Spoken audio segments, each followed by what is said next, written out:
Hey! This is JJ and Alex. I made a name for myself. I told you I won't be denied. As you wrap up your day, it's time to get your fix of the teams you live for and the sports you love. This is JJ and Alex, presented by G2G Bars on 97.5, the KSL Sports Zone.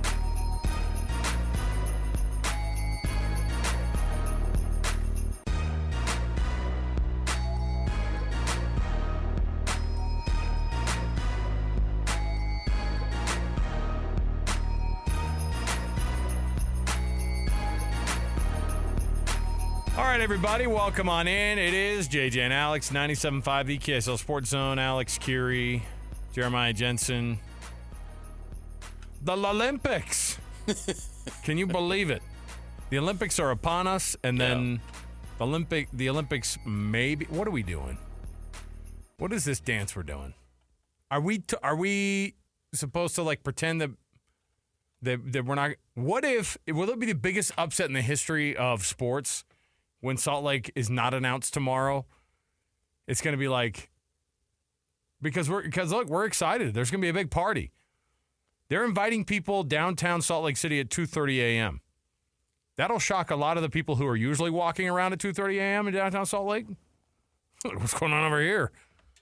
Yeah, there's a lot of outdoor, how do I put this? Outdoor residents in Salt Lake that we're going to be like, wow, I'm not used to the party going on here. Urban camping. So I don't know, because they've invited, listen, like we're going to have people over there at 2:30 a.m. over at Washington Square. Flipping pancakes, by the way.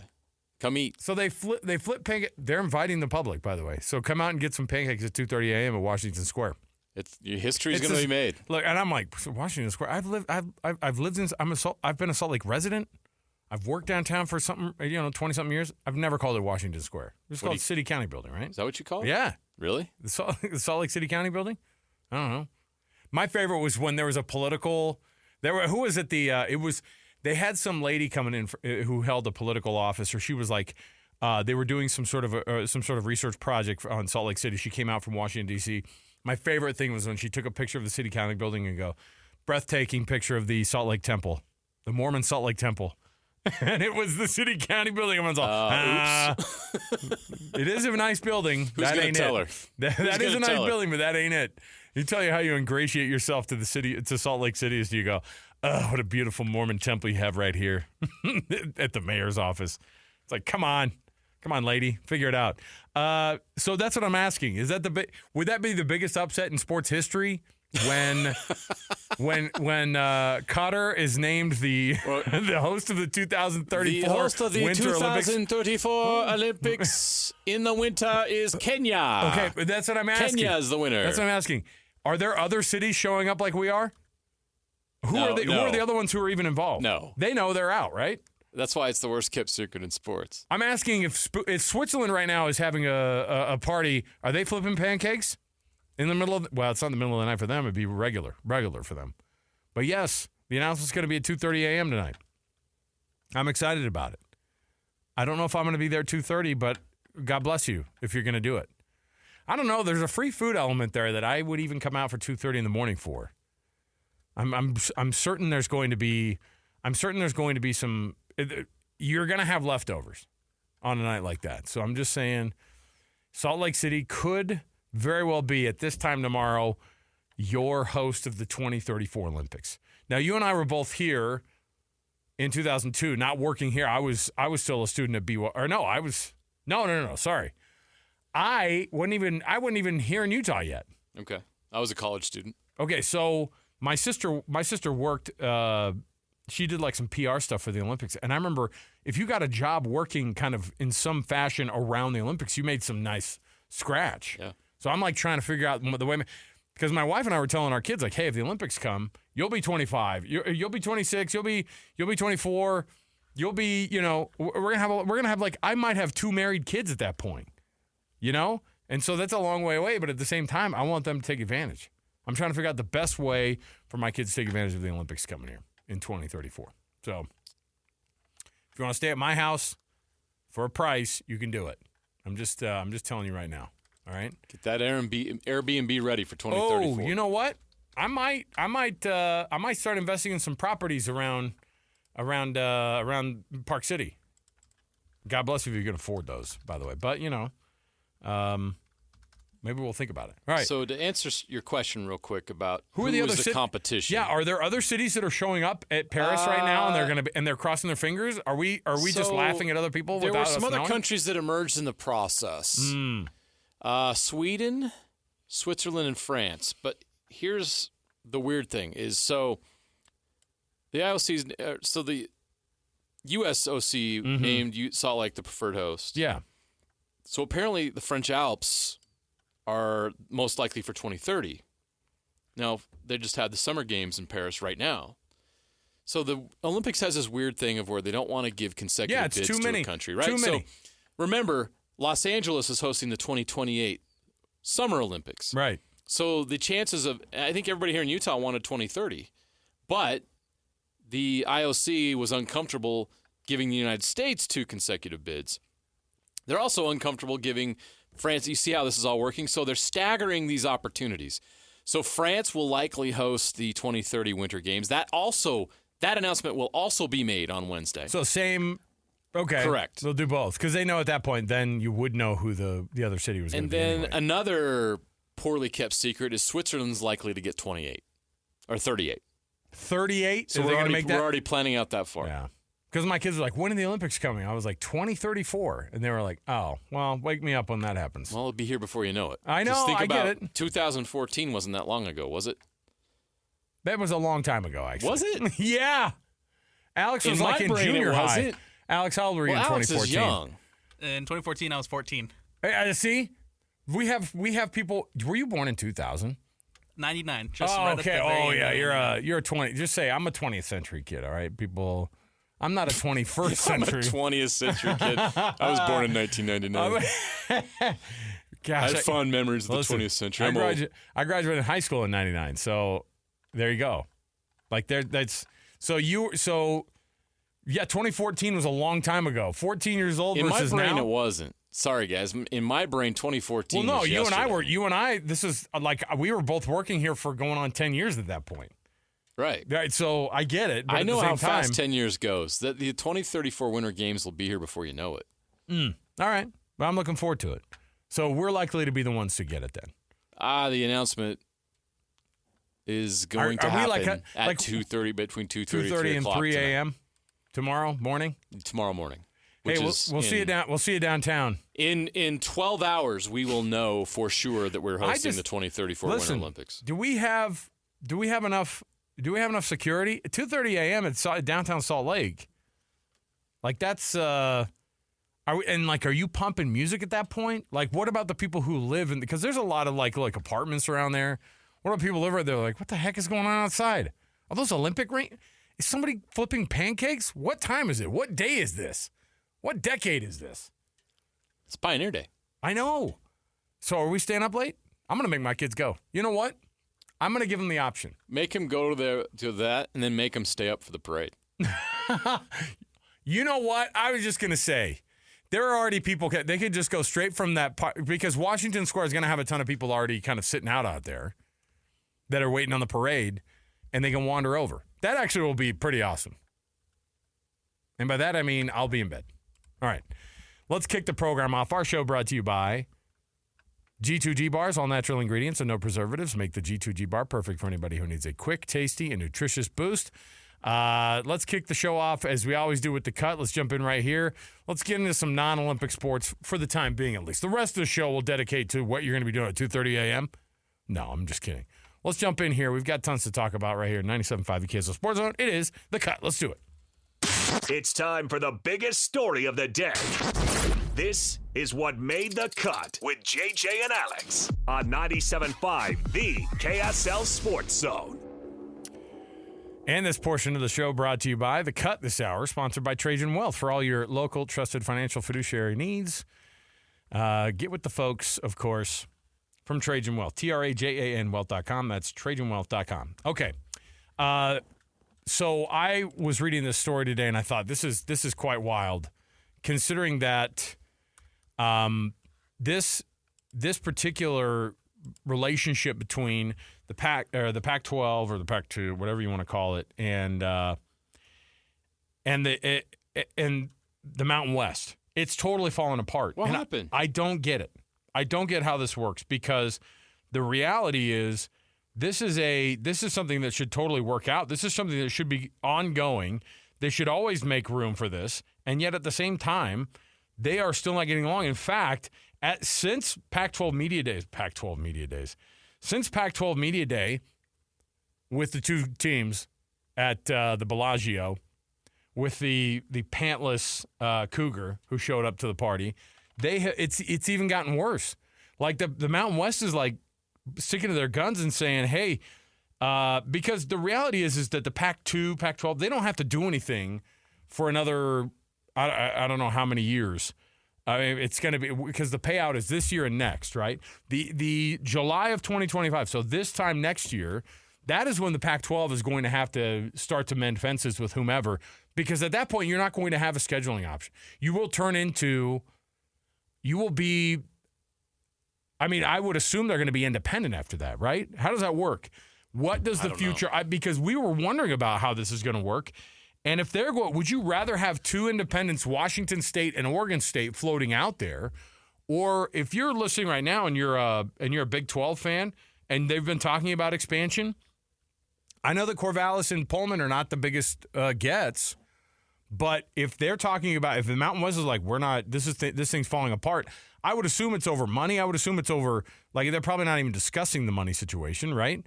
Because in the end, if it's you and you're the Pac-2, the Pac-12, you need to find a home. Independence will not work for you. It will not pay the bills. Ask BYU. Independence does not pay the bills.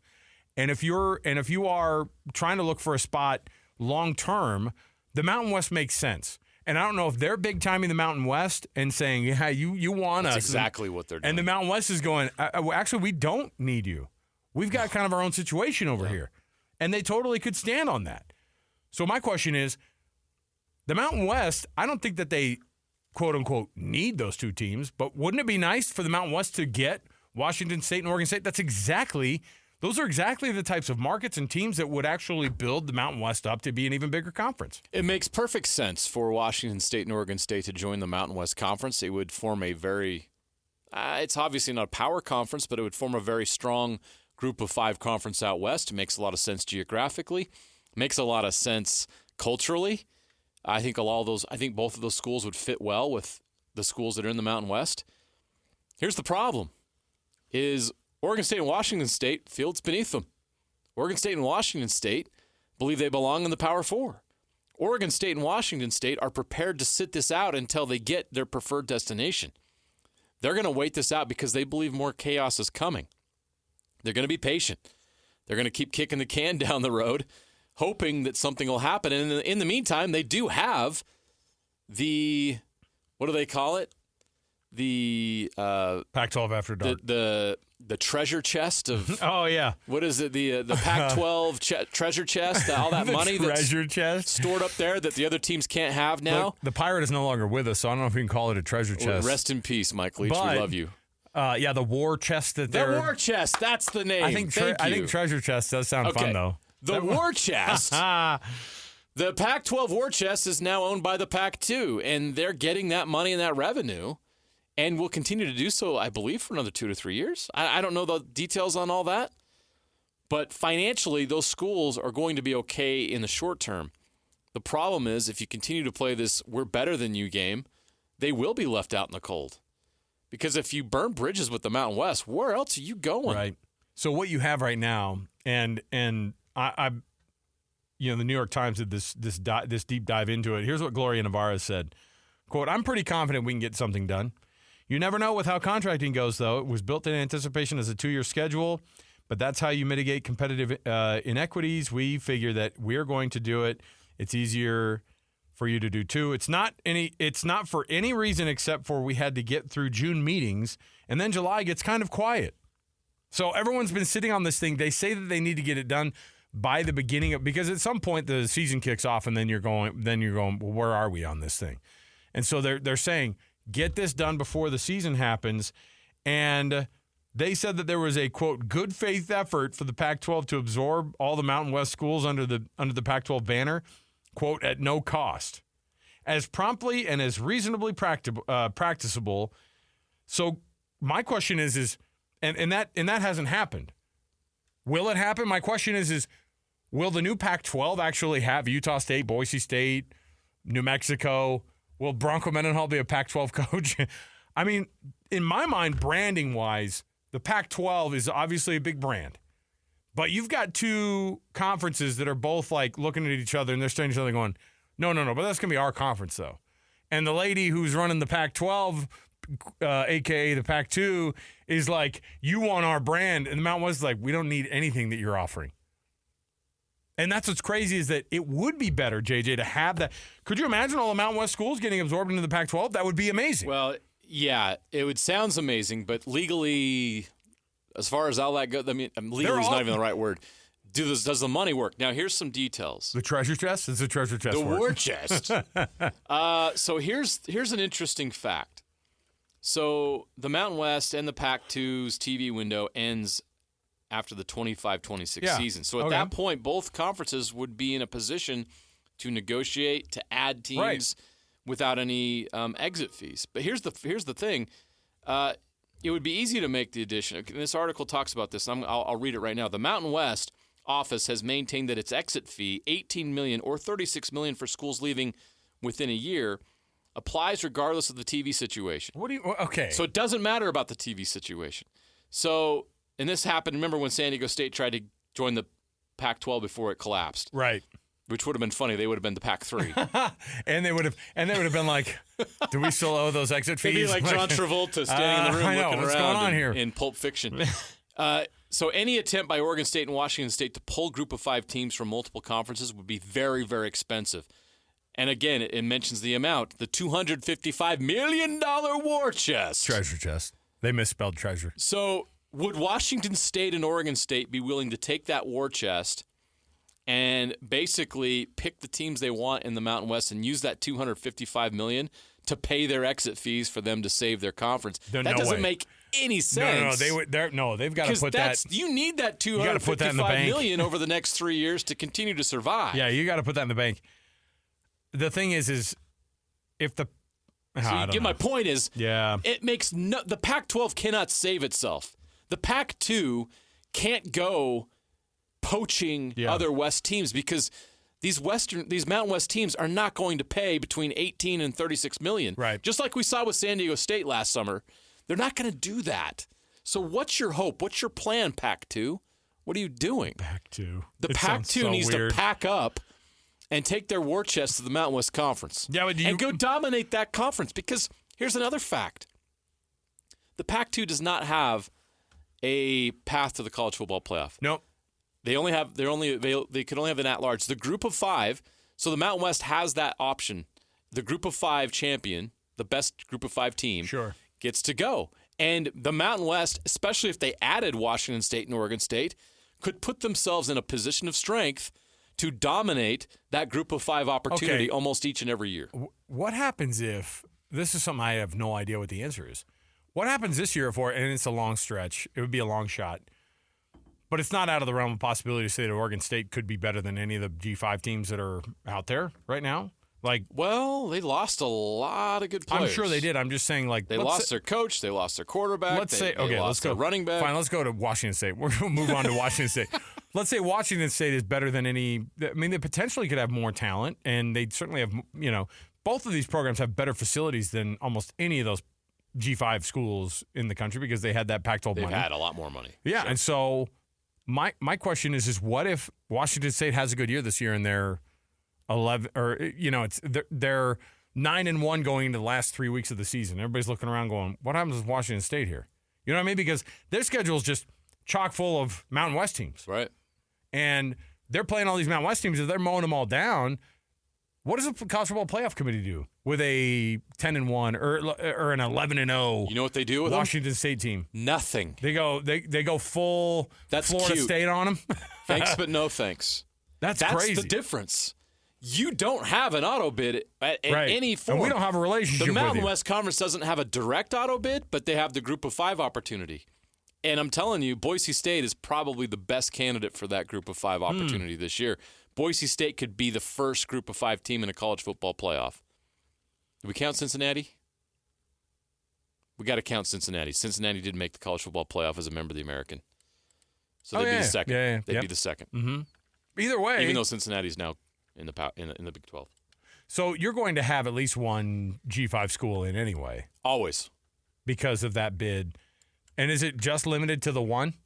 Because they're not going to share any other. Like you're not going to go. You could get an at-large, but good luck. I mean, the Big 12's not even going to get it. I guarantee you, the Big 12 is probably not getting an at-large this year. Even if they have like even if like Kansas State is number 10 in the country. I hate to say this, and I don't like it, but let's say Utah and Kansas State are as good as we think they are. So Utah wins. And they go into that last game Kansas with 0-1 State losses. Right. The loser of that game is probably out. Why? Because the Big Ten and the SEC are going to have, Ole Miss beat Alabama in week 5 or whatever it is. 11th or 12th ranked Ole Miss. 2-loss Ole Miss gets in over 1-loss Kansas State. Right? 1,000%. Right? We know how this is going to play out. As the 3rd or 4th SEC team. Exactly. Yeah. Or you got Oregon and Washington. All these. I mean, you don't think the college football playoff would take Oregon, Washington, or USC out of the Big Ten over a Kansas State or a Kansas? A USC. Think about that. You mean a 6-loss USC team? I don't think they're getting in. I really don't. USC is going to have a rough year. How about UCLA? UCLA might win 2 games. UCLA's an embarrassment already. They haven't even started up in the freaking Big Ten. UCLA's tanking for the lottery. Chip Kelly goes, I'm out. They're pulling a chest. They're getting ready for the 2025 NBA draft. They're getting ready for the 2034 the 2034 Salt Lake Olympics. We're pulling out. We're getting ready. UCLA won't even be able to hang with Rutgers. No, absolutely not. Rutgers. Well, Rutgers gets in. That's like the old what's his name? Ray Rice. Remember the Rutgers Ray Rice team? They went to like an Orange Bowl or something, didn't they? Maybe. They may have even won They may have even won like a major bowl. What a glorious tradition of football. The Scarlet Knights at Rutgers. Well, listen, they were the first ones to play a football game ever, officially in college football. Them and Princeton, that was the first college football game ever. So we owe it to the Scarlet Knights. All right, give them an auto bid to the. You should. Hey, you know what? You're in every year. If you're above 500, you're in the college football playoff every year. Rutgers, good job. We'll take a break. We'll come back. Did you find it? Who was on that? Your brain is a little bit like mine. Who was on that Rutgers? Was it a BC? It wasn't a BCS busing team, but it was definitely. Was it 2006? I'm trying to look that up. I want to say that it was a. Well, anyway. 2006, 2007. Yeah, look 2007, he rushed for 2,000 yards. Mm-hmm. And I have got it right here. The Greg Schiano was the head coach. Oh, of course. And in 2007, still is, right? Or no, he's they went he to came the back. International Bowl. Oh, that's terrible. Is that a thing? You can't do that to them. They were only 8-5 that year. So 2006. In 2006, they were 11-2. They finished ranked 12th in the country, and they won the Texas Bowl. Oh, over Kansas State. There you go. Yeah, there you go. All right. So that is the glory. That is the greatest year. Finishing number 12. In Rutgers football history. And you won the 2006 12. Texas Bowl. There you go. That there sucks. All right. We'll take a break. We've got more to go around the corner. I think if those two groups are staring at each other, the Mountain West and the Pac-12. The Mountain West is going to win that. Of course they will. But if I'm the Mountain West and I know that you want to keep, like Gloria Navarez is like, this is my baby. But I think the Pac-12 brand would be pretty cool to have live on. Is it? I think it's more. I think the brand is dead, guys. Do you think the Mountain West is a better brand than the Pac-12? At this point? Well, yeah, but I'm just saying. The Pac-12 is dead. You can't bring it back. I'm trying. The Pac-12 is the Pac-10. You know what I mean? Like the Pac-12 history was USC and UCLA and Oregon and Washington and all those schools. That's gone. So the Pac-12 brand is dead, buried. Washington State and Oregon State cannot save it. They need to move on. But they are so prideful. I'm not. that they think they're going to kick the can down the road and wait for the Power Four to have another disruption, and then they'll get in. I don't think that's coming. The next disruption, I believe, is a breakaway from the NCAA by the Power Four schools and forming a football-only division. Okay. And guess what, Oregon State and Washington State? You don't have an invite. It sucks. It's terrible, but that's the reality. And kicking the can down the road is not going to help them. So eventually they're going to have to bend their knee and swallow their pride and go join the Mountain West Conference. And the Mountain West should be in no rush to add them. The Mountain West just had 6 teams in the NCAA tournament. Football-wise, they're doing just fine. They've got that group of 5 spot in the playoff. Let's take a break. We'll come back. We've got more to go around the corner. I've got a couple things to bring up today. I have this pretty fascinating list of the projected top 10 passers in college football this year. Ooh. Lots of notable names on there. Lots of people left off, and a lot of like really high-ranked players that you're like, really? That guy? We'll come back. We'll talk about that and much more today. Stay with us. At 4 o'clock, we're going to have Jake Scott break down whether or not we learned anything from the Jazz Summer League. I'll ask JJ if he learned something from the Jazz Summer League. And we'll kind of jump in, see what these new guys are doing, and see what some of the old new guys and new guys. We'll see what they did in the Summer League, and we'll see how it turned out. We'll get with Jake at 4 o'clock. So stay with us, 97.5 BKSL Sports Zone. Your home for the best coverage of the Jazz, Utes, and Cougars is right here on The Zone. This is JJ and Alex, presented by G2G Bars on 97.5, the KSL Sports Zone.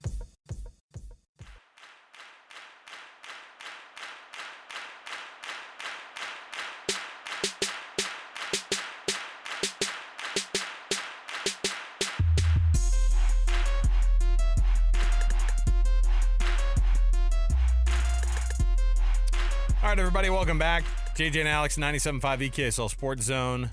Thanks for being with us on the program today.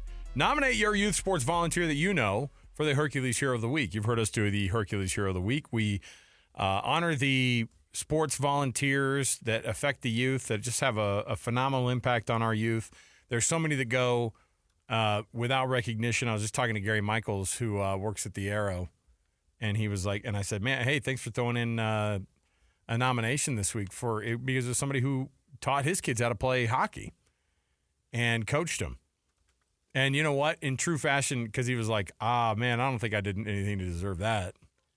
That's what Gary told me that the guy said who won it last week. And I said, that's usually how it is, right? It was like, I don't really need anything. I do it because I love the kids. You know what I mean? They're just doing the right thing and following their passion. And we recognize that's more than that. So the person... You can recognize that person who doesn't get that recognition. You can nominate them, KSLSports.com/contest for the Hercules Hero of the Week. You just go on there, enter a nomination, and then every Thursday, JJ and I will read a winner off, and we celebrate those efforts of those volunteers that make an impact with the Hercules Hero of the Week. You get a prize from Hercules Credit Union. You get a prize from Beehive Meals, and it's awesome. So go check it out, KSLSports.com/contest. That person you have in your head, go nominate them. KSLSports.com/contest. Okay. I saw this list and I thought, let's run this past JJ because a couple names popped up of people that are of interest to us on this list. Okay. It's the projected top 10 passers, the passing leaders. So what we're talking about is just full-on passing yards. So what do you have to have with that, JJ? You have to have an offense that's set up for success like that. You need to throw the ball a lot. Right. And you need to have really good receivers and tight ends. Cam Rising won't be on a list like this. I'm just going to break your heart, Utah fans. I'll tell you why. Because as long as Andy Ludwig's offense and Kyle Whittingham on the side roams the sidelines, you're not going to get, because you need, what you're asking for is a program that throws 50 times a game. That's where you get national passing leaders, right? The guys who go 32 for 48, right? That's what we're talking about. The guy who when you attempt 50 passes a game, that's who's going to be your national passing leader, all right? So that being said, that's how I'm kind of setting it up here, because you're not going to see, unless your offense is a pass-first type offense, your former kind of Mike Leach offenses, those are the people that you would anticipate being somebody who'd be a passing leader. So on this list, you're going to have guys who you've heard their names before. They might be at new schools. Some guys you don't even know because you're like, oh, they're going to get this guy here and they're going to throw 60 times. So Garrett Nussmeier, that's the quarterback at LSU, who, by the way, kind of hit the national talk last year, and even had a couple mentions about being, kind of a late push for a possible, candidate for the Heisman Trophy because he just throws he was just throwing the ball so much. This guy going into his junior year, this is a guy who is, a former 4-star prospect, and he comes in and goes to LSU. He's on the heels of, the best quarterback they'd had in the history of their school, and so I think who had just won a Heisman Trophy, and they finally kind of came back around. And Garrett Nussmeier is throwing the ball really, really well, and so that's a guy you got to watch out for. That's an SEC quarterback. They're going to throw the ball a lot, and he's got a lot of weapons too. Number 9 on the list, somebody who's very, very familiar, and frankly, this is low on the list. I think he could be absolutely further up this list. And Nussmeier, by the way, he didn't break any records last year, but he's kind of on the list now for the potential of what he could be. Last year, the 26th ranked quarterback of pass yards per game was Jackson Dart. I think you and I both agree Jackson Dart is set up this is a guy who already threw for 3,500 yards his junior year. Jackson Dart could throw for 4,500 yards this season, and I don't think anybody would bat an eye. Yeah, they have receivers that are back, and they added a transfer named Juice Wells. It's a good name. Yeah, you like that, right? It's a football name. If your receiver's named Juice Wells, he's going to get 1,000 yards. That's just the rules. I don't make them up. That's the rules. In all seriousness, Jackson Dart's going to have a big year for Ole Miss, and he's just going to get more confident, bigger, faster, stronger. Things will be more clear to him. He's going to have a big year. If Ole Miss wins at a high rate, he could be in the Heisman conversation. A guy that last year we were like, I don't even know who's returning to Georgia at the quarterback position. Carson Beck.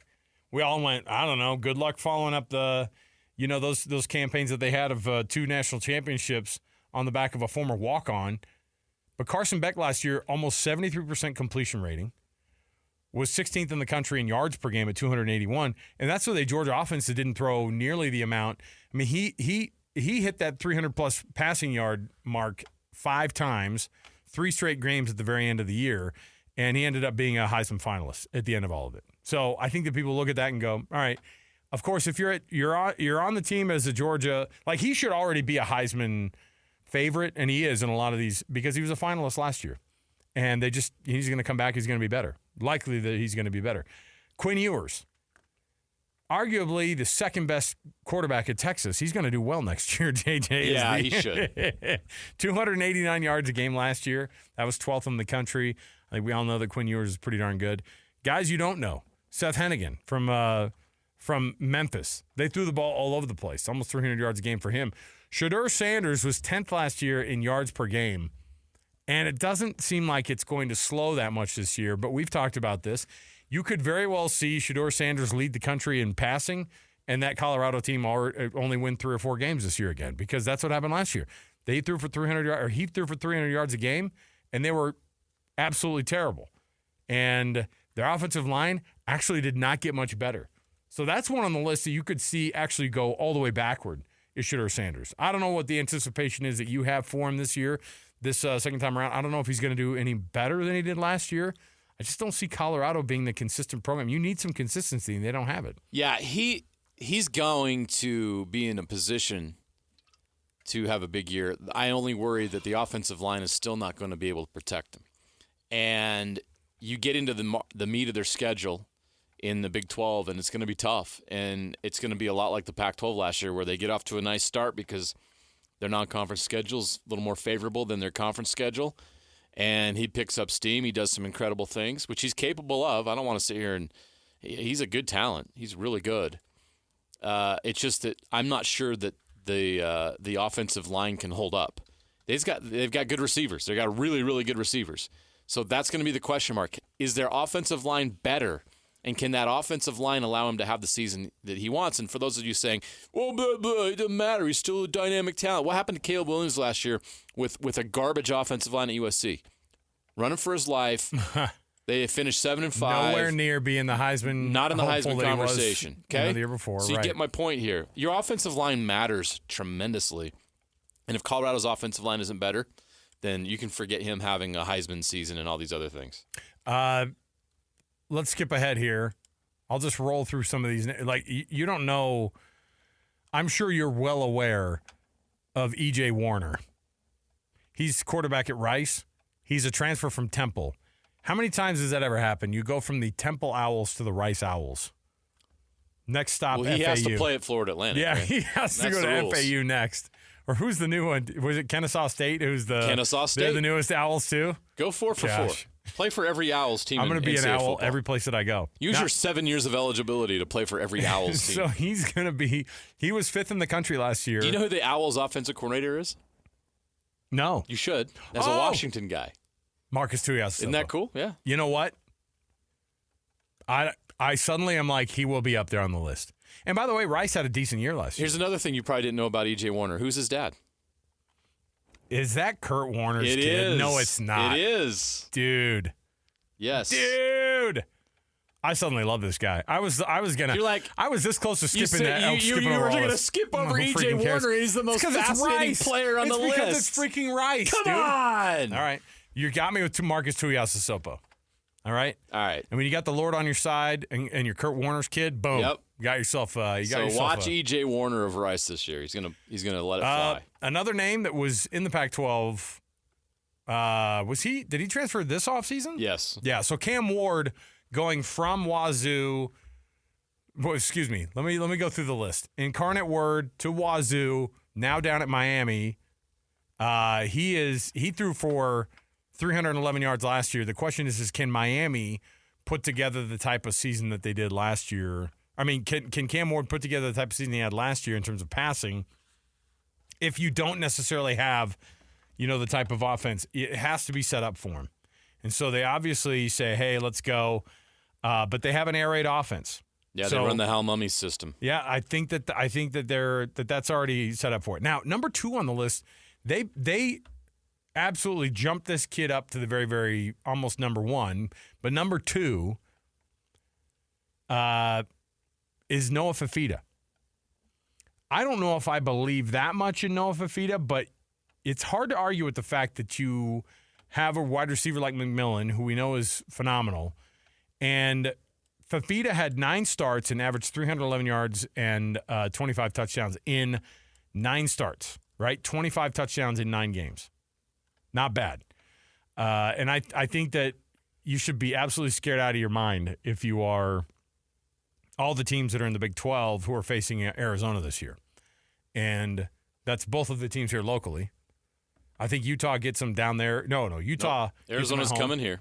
And I think Arizona's Coming to Provo. coming to Provo as well. Correct. So double dip for them coming to the state of Utah. And you know what? You're going to watch Noah Fifita up close. And by the way, speaking of up close, remember he was walking by our table? I'm like, that's Noah Fifita right there? Yeah. It's like 5'8" and a quarter or I know. whatever. He's You're listed like, as 5'11". I'm like, yeah, I know what 5'11" looks like. But that's you know what? That makes me like him even more because I know. it's incredible what It's he's able to phenomenal. do Yes. with a height disadvantage. height disadvantage. I love, you know what? You should bring that up. Now, Noah, with your height disadvantage, excuse you, number 1 on the list is Dylan Gabriel.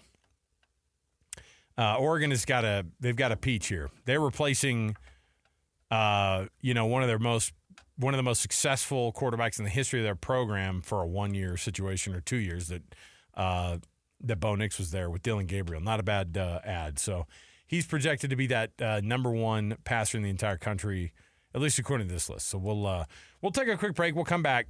There's much more to go around the corner. Let's get with a Would You Rather next. It's a football. It's an NFL theme, and I've got a question for you because the 18-game schedule is on the docket to be expanded for, and it's gaining some steam.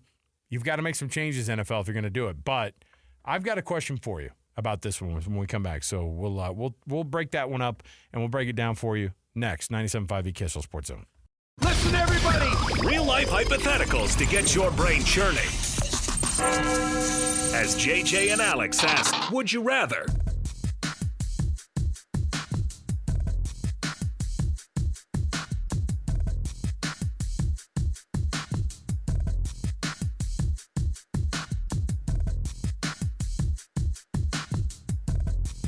All right, welcome back.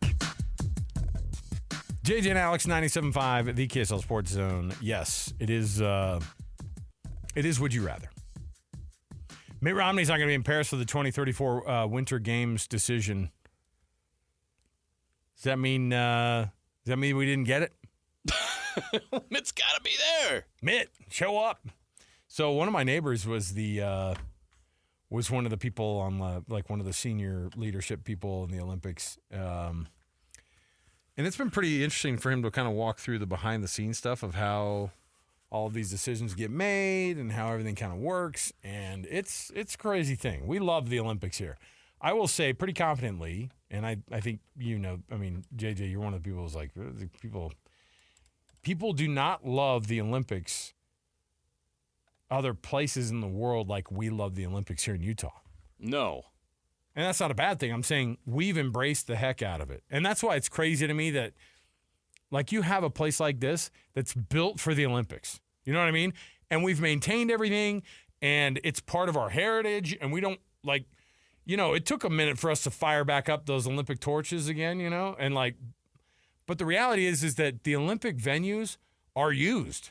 Yeah. This is one of the rare places that you could always have the Olympics here every year, and it would work. And that's what's funny to me, the actual process of going through and bidding and begging the IOC to come and all that stuff. It's like, please, please, please, please pick us. It's like, I get it. I get that there's a financial boon for the, for the communities. This is the only Olympics, in recent record, that made money that was in the black. Most places have to spend so much on infrastructure. Remember what happened in Brazil. Remember what happened in Sochi. Yeah. Remember when Russia's all, we got to build a $17 billion road. We'll make it happen. And you're like, what? And they lost billions of dollars to get the Olympics there because they wanted to have the eyes. It's part of that sports washing phenomenon, right? How did Qatar get the World Cup? FIFA's like, bribes. Oh, they were part of just the normal bidding process like everybody else. You're like, no. I don't know why it was Borat. Was that Borat? Welcome to FIFA. Kazakhstan. Where's Borat from? Yeah. No, it is Kazakhstan. Is it Kazakhstan? The Kazakh people are they love it. Yakimesh. Yakimesh. Welcome to the FIFA. I am Sepp Blatter. Very nice. Very nice soccer. We love soccer here in Kazakhstan. You bring the soccer, bring very many of the hot ladies. We get Olympics, you get hot wife. We only have horse. Listen, I get it. We love the Olympics here. I wish that the Olympics and the Olympic Committee knew, this should be the standard. Salt Lake should be the standard. It's you don't need to build some infrastructure. Go look up, if you have time, go look up the freaking Olympic venues in Athens. All right, there's another one. From 04. Oh. It's just weeds growing in buildings that have never been even looked at from the time that they brought it there. It's crazy. What I'm saying is we're the best. All that to say that we're the best. All right. Speaking of the best, the American sport of football, and the NFL in particular, is the most sought after TV contract situation. It's the most sought after everything, right? And obviously, an 18-game schedule would mean more people would watch football. I know that's crazy, right, to think. There will be more football watched if there's an NFL 18-game schedule. They just went from, in 2021, they went to the 18-game schedule from the 17-game schedule from the 16-game schedule. Now, just a mere couple of years later, they're like, we saw that this is more money. We're going to go after it. And they want more. I get it. What if we didn't have that? What if instead you expanded the playoffs, the NFL playoffs? What's the thing that we love the most? For me, it's that wild card round and the divisional round of the NFL playoffs are my favorite times of the year for NFL football. Conference championship games are fun, but like to me, the excitement actually actually slows down through the end of the NFL season, getting up to the Super Bowl, right? The Super Bowl itself, to me, is not that exciting compared to the other playoffs. What if you went, because they went to a 14-team playoff in 2020, I think, or 2019, something around there. JJ, what if we just bagged this whole talk about an 18-game schedule and you just made it a little bit, not easier, I guess it wouldn't be, but it would be just by the numbers. What if you made it a 16-team playoff? What if you made it? No. You know, why not? It's 14 too many right teams. Now. What are you talking about? It's too many. It's too many teams. It's two more than we have now. Two more. You add one for each conference. All right, let me explain. Let's go through this and let's talk about who would have been in the playoffs last year. If you had two more in each conference? Yeah, man. No, one more in each conference. One more. Okay, we'll go to one more in each conference. Currently it's 7 so last teams year, per conference. Your Seattle Seahawks would have made the playoffs as Why the do you think 8th I'm having this seed in the discussion? NFC. Why do you think I brought this up? And then the Cincinnati Bengals would have been the 8th seed in the AFC. Oh, hate both of those teams. Get them out of here. Both teams 9 and 8. We've seen 7 and so we're we've seen rewarding 7 and 9 mediocrity. 9 and 8 is the new 8. 9 and 8 is good compared to the garbage. Is the new 8 and 8. We've had 7 and 9 teams. Remember when we used to make fun of 8 and 8 teams that made the playoffs? It's like, like garbage. What a garbage division. If you're over 500, get them in. Gross. Let's go. We don't need 9 and 8 teams in the playoffs. Oh, that's your argument? Yes. So the East should have 0 teams in the NBA playoffs then? Yes. With this model that you're describing. More teams in the West, less teams in the East. Yes. 100%. You have to at least have, hey, listen, congratulations on being the 7th seed in the East. The thing is, you went 38 and 44. So we're going to have to ask you to not be in the playoffs. I do love that discussion. I do love the idea of that. I think adding another team, I'm saying instead of having an 18, we don't need a full Sunday of a bunch of games that don't matter. Make the games matter. Add more. JJ, this is not like you. You and I both love the college football playoff expanding. Keep it going. Make it 32 teams. The college football playoff didn't have enough. The NFL is the sweet spot. Look. 14 teams is the sweet spot now? Are you okay with the NHL having 16 teams in the playoffs? Are you okay with the NBA? Does the NBA feel like too many teams get into the playoffs? How many teams in the NFL or the NBA get in? How many teams? Is it half the league? Isn't it half the league? Essentially, right? 10. Well, but the play-in, it's freaking 20 teams that are in the quote-unquote postseason. Out of the 30, 20 teams out of the 30 are in the NBA playoffs. That's a good sweet spot for you? No freaking way. But I think if you brought it to 16 out of the 32 NFL franchises, that's not that crazy. And by the way, we would eat it up. Yes, we'd eat up an 18th regular season game. You know why? Because we're freaking dumb animals. I am such a freaking whore for NFL games. I will absolutely watch it all. But if we made those games... Would you, though, bad wild card games might not. I mean, did you enjoy that? Wild card games? Did you enjoy that Texans-Browns wild card game last year? It's way better than a Jets-Dolphins game that we're going to add to the playoffs when neither of those teams are getting in the playoffs. And you got Vinny Testaverde's ghost coming in to play quarterback for the Jets. Is he with us still? Did you just say Vinny Testaverde's dead? Is Vinny Testaverde still with us? You killed Vinny Testaverde today. The streak continues. I'm just saying, God bless him if he's still with us. I assume he's in a home. I'm going to have to Google that. I assume he's in a home at this point.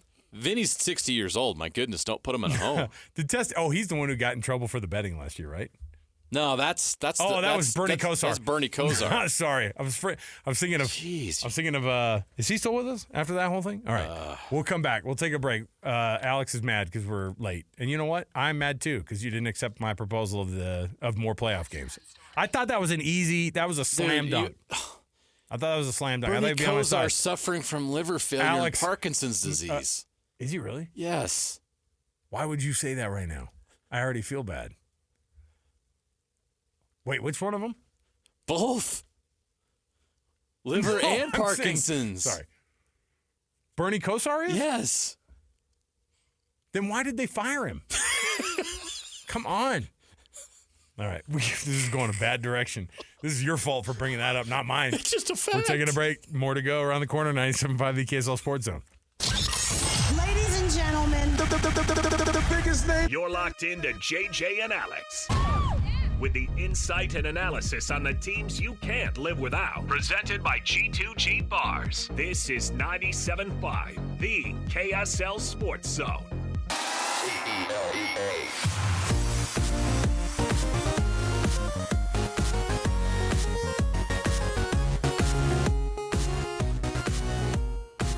Welcome back. Hour number 2 of the program. JJ and Alex Curie, Jeremiah Jensen. Thanks for being with us on the program. Appropriate playing this music on the way in. That was some sort of a remix of, what is that, Zelda? It's Zelda. Yeah. Appropriate The because... Legend of Zelda. Yeah, big video game guy coming on, big esports guy. Jake Scott joining us on the program. Jake, what's going on, man? Yeah, if by video games you mean I haven't played them since that song was new, then yeah. Yeah, that's what I'm saying. Like not quite there. we've been like when they were like, "Hey, has anybody got college football 2025?" I was like, I don't have the system for it, and I certainly can't at this point say, "Hey, we're gonna make $1,000 investment on games and a whole console so that I can relive my college years." Christian had to explain to me that it wasn't available on the SNES. Yeah, and I said, "Well, Super if it's not Nintendo. Super Nintendo, I don't. That's all I got." Yeah, Oh, big miss by EA Sports. Big swath of people that would have been happy to play it on their Nintendo Entertainment System. They could have had us. They could have had us. At least just make it just like Tecmo Bowl, and then just have the same teams on there, and then we would have been fine playing it. Jake, first of all, thanks for coming on the program. When you watch Summer League, how do you watch it? Or do you kind of go, give me the rundown after the games play? Because obviously following Summer League is a little bit different or a lot different than following a regular season or following anything else with the NBA. But how do you grade stuff in, Summer League to actually kind of get something out of it? Well, to answer your first question, I watch it begrudgingly. And to answer your second question, I don't think you can give that accurate of a grade. And I'm not trying to say it doesn't entirely matter, but there are so many things about Summer League that make it into, you can't just look at the box score, or you don't like, I'll give you an example. Taylor Hendricks had games where he struggled in Vegas. And then of course he had that great breakout game too. But you don't know what the coaches are telling him to work on. He's got a lot he's got to put into his game, and you don't know. That was the thing. I remember Trey Lyles in his second Summer League was basically asked to do nothing but stand in the corner and shoot threes. And he could have probably played better than he did, even though he had a good Summer League. But he was given a line item list of things he had to work on in the Summer League. So you don't always know. That guy had a bad game. Well, you don't know exactly what coaches are watching for. So it makes it difficult for a radio bozo like myself, I think, to accurately, truly evaluate on the level that they did. But, I do think you saw some good things from Cody Williams, high praise from my co-host, Ben Anderson, who thought he was the best Jazz player in Summer League. It's fun to get your first look at these first-round picks, and maybe you can, confirm some things. I mean, I do think you can show red flags in Summer League. I didn't necessarily see that. In hindsight, it was probably a red flag that Howell Neto was better than Trey Burke, and you look back and you go, oh, well, that probably should have told us something. I don't know if we necessarily saw any of those. Guys like Filipowski, the way that they play in Summer League isn't necessarily the way that they'll be able to play if they're NBA rotational guys. So, it leaves a lot of unanswered questions. And I find Summer League hard to watch just because the referees are trying out too. And so usually the games are so horribly over officiated, it makes it nearly impossible to watch. But, if you're a basketball nut, and most Jazz fans are, you love Summer League. We love our Rocky Mountain Review. We love to get as much basketball as we can. I think everyone was really eager to see this rookie class, and now that you've seen this rookie class play a few games, are you bullish or bearish about them after watching them play a few games? Oh man, well, you know what? I was pretty bullish about Cody Williams. I don't like, guys, hindsight draft guys who are like, I told them to do that. Yeah. Yes, that was my guy all along. You hear that a ton with Devin Booker, right? The hindsight guys that are like, I knew Devin Booker was better than Trey Lyles the whole time. The Deron Williams, Chris Paul thing. Yeah. Right. I liked Cody Williams all the way through the process. I didn't think he would be there at 10. And sometimes those are things like we got to watch him a lot while he was at Colorado. And even though he wasn't great at times, you can kind of see it, right?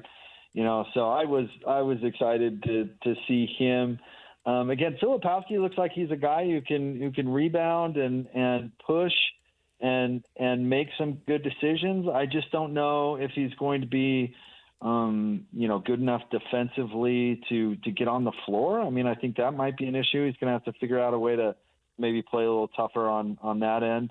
And Collier, I don't know about you guys. I mean, I'll ask you guys, what do you really expect from him to go from the number one high school prospect to, top of the second round?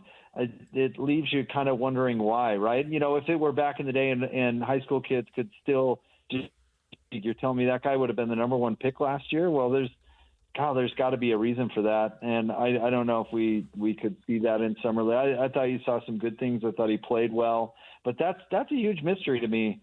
I know that Enfield there at USC was just a dreadful coach in a bad position with Bronny James. But is that like one of those things where you get a guy tremendous value just because of bad circumstance, or is there a reason he's not that anymore? Well, and that's the part that's hard for me to watch during Summer League is all these guys are trying so hard, and some of them are trying hard to get onto a roster. Some of them are trying hard to make sure that the brass feel like that was a good pick.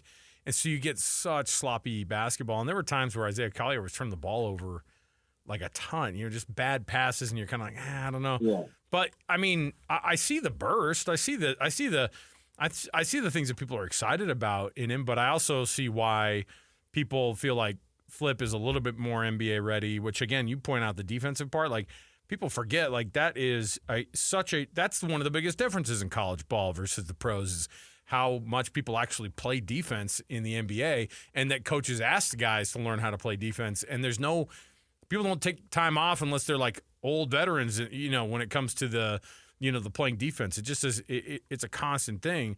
So for me, Isaiah Collier was kind of the least impressive of the three, I guess. Here's the thing about Isaiah Collier, and you can share your thoughts, Jake, is he can get to the rim at a high level. He is big, strong. He's a bull in the china closet. He can get downhill fast. He can put a lot of pressure on a defense and get to the cup. But he's barely 6'2", right? And how well can he shoot? And if he can only play point guard, right? So he's not going to be able to play on the wing. He's not versatile. He's not like a Keontae George who can play multiple positions. So he has to be your point guard, and he's got to become a better shooter, and he's got to be more efficient. So there's too many. I think one of the reasons why he went 29 is there's too many ifs with Isaiah. Right. We know his NBA skill is getting downhill. Can he do that at will against, starting fives in the NBA? I don't know. And I think there's just a lot of questions. I was impressed with him. I thought he played well. Obviously, he had a lot of turnovers. That's going to happen. But I did see the one NBA skill he has. I'm just worried about his ability to develop others. Yeah, I mean, of course. And you look at the draft position, right? I hear you talking, JJ, about getting downhill and can't he be, the point guard. I don't think they would even care if he became the point guard, but can he become, what are you looking for? Like Ronnie Price at the basement? Does that make any sense? I mean, can he be the backup point guard? At number 29, you'd be okay with that, right? Right. You're totally okay with that. If he turns into a guy like, I'm just picking random Jazz players from history, but like, Howard Isley, where he's not going to sink the ship and he's going to come in and give you 20 good minutes at the backup guard position or 15 good minutes. And he's going to be able to, I mentioned Ronnie Price because he really added something different when he was in the lineup on those teams, right? He may have only played 8 minutes, and that's because somebody got injured for him to play. But those 8 minutes were way different than what you got from Deron Williams, and they were electric, right? Yep. So even if he's just a change of pace point guard or something, I mean, that's value for where you picked him. Jake Scott, Jake and Ben, of course, every day right here on the KSL Sports Zone. Jake, when you see these guys and then the last class of draft picks from this Jazz group, who are the people who made kind of some jumps maybe in summer league that weren't in this brand new group? I mean, obviously you saw very limited. You know, we knew that Walker was going to be on that summer league roster because it was mentioned during their locker clean out, but he didn't really do much. You know, I don't know what they were trying to get out of him. Why was he used the way that he was used in summer league? And then with the other guys who were drafted last year, what did you see out of them that you saw maybe as an improvement? So Walker, I think that's a play. That's an earn it play. He didn't play last year because he was doing the national team stuff, right? He didn't play in summer league, and he had a second year that was not necessarily a leap forward. So it wouldn't surprise me if they want him to work. They want him to get in the lab and to earn it and to get better. And summer league is a good way to do that in a variety of ways. So I think that was the point of him playing. I think the basement for Walker. I think summer league was less about how he played. I'm not sure I care that much about that, and more that he played. You know, I remember when they had Dante Exum play in the summer league and going into his third year, right? And everybody's like, "Oh, is that beneath Dante?" And it's like, no, man. If you need to work, you need to work. You go play. Dante Exum needed time on the floor. Walker Kessler needs to work. He's got to figure out how he's going to take the next step. So I think it's good that he played. I think it's good that Hendricks, from a confidence standpoint, had that really good game. I think he's got a long way to go. I said this on my show. I think as far as potential with these young players go, you know, his size, his length, his athleticism, which is just through the roof. I think the ceiling on him might be the highest out of everybody, but he's got so long to go. He's got to figure out how to handle the ball and how to pass in these, major points to his game. But the good news is he can guard and he can shoot. So those two things keep you on the floor to get better at those other things. So I think it was important from a confidence standpoint that he at least have a really good game. Keontae did probably what you'd expect, showed the alpha or whatever that stuff is. I'm a little worried. I mean, how many shots he took to get that kind of production, but I mean, that's what you want to see him do is come in and say, hey, I'm above this and say it with his game, not necessarily with his mouth. And then I'm bummed Sensabaugh got hurt because that was a guy who is, well, one, has battled other injuries, going into last year. And two, that's a guy, throw him in the Dante Exum category that just needs minutes on the floor. So I wish he could have played a little bit more in Vegas because I think he's as much of a work in progress as anybody. Did I miss anybody? That's it. That's a good wrap up. I'm interested now as the Jazz turn the page moving forward, how this Lauri Markkanen situation is going to play out, and I'm sure you do as well. The rumors persist that the Jazz and Warriors are still talking. How would you like to see that situation end up? Do you want to see the Jazz make that move before August 6th, or do you want to see the Jazz extend him on August 6th? Well, I want to make it clear. The only thing I want is to be sitting across from Tim LaComb for Jazz to have postgame coverage next year. But as far as Lowry goes, I love this rumor, and it makes a lot of sense for a lot of reasons. And here is how I read it, and you guys can disagree or But Golden State's going to try and keep it afloat while Steph Curry is, still Steph Curry. And so the best possible replacement for Klay Thompson and his role on that team, maybe in the entire league, is Lauri Markkanen. Because of the way he shoots, he doesn't have to dribble. He doesn't even have to have the ball. If you leave him open, he's going to make you pay. That creates room for Steph Curry. And he's even bigger than Klay Thompson. Maybe not the defender that Klay was in his prime. But if you're trying to go by the same blueprint, Lowry's pretty much the perfect player for Golden State. Now, from the Jazz standpoint, that's the same recipe that they had with the Rudy trade that they made. that Minnesota really could only trade for one guy in the league to play the role that they wanted to play, to let Cat move, more out onto the wing, and Rudy was going to come in and do the things that Karl Anthony Towns didn't want to do. And so the Jazz were really able to get a big haul from Minnesota because Minnesota said, this is our move, and he's really the only guy that can fill what we're looking for, so here, take it all. So if Golden State says, here, take it all, the Jazz are going to take it all because that would be the obvious smart thing to do.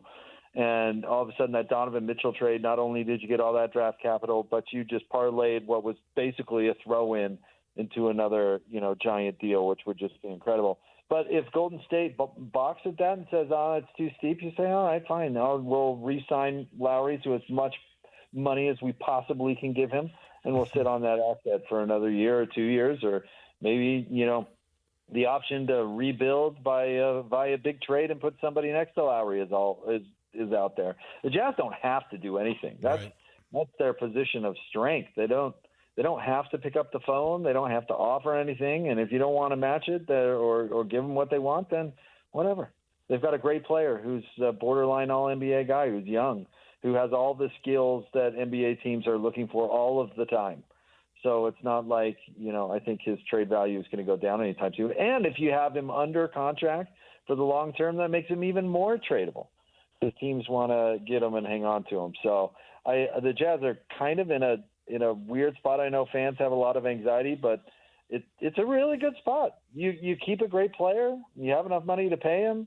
Sweet, fans get to watch Lowry for another year, or you bring in a king's ransom and take all of the assets for Golden State. So I love this rumor. I don't know what's going to happen, but if I'm Danny Ainge, I'm not backing off a second. I was like, you can meet my price or not. What? I'm not desperate. You're the one who's desperate. Where are you in the camp of people who think that the Jazz need to move Lowry to help their 2025 lottery odds?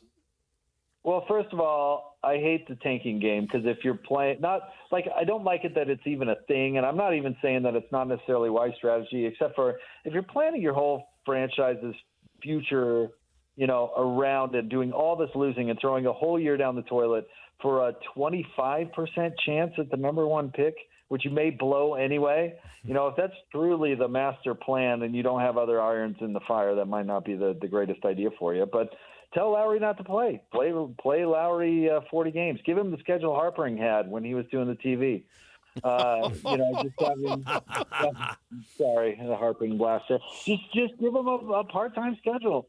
Trade everybody else on the team like they've done the last 2 years. I mean, there's more than one way to fix draft position, but we got to move off this great for less than we want because what? You think you're going to win 5 more games than the loudest annoying fan thinks you should? I mean, come on.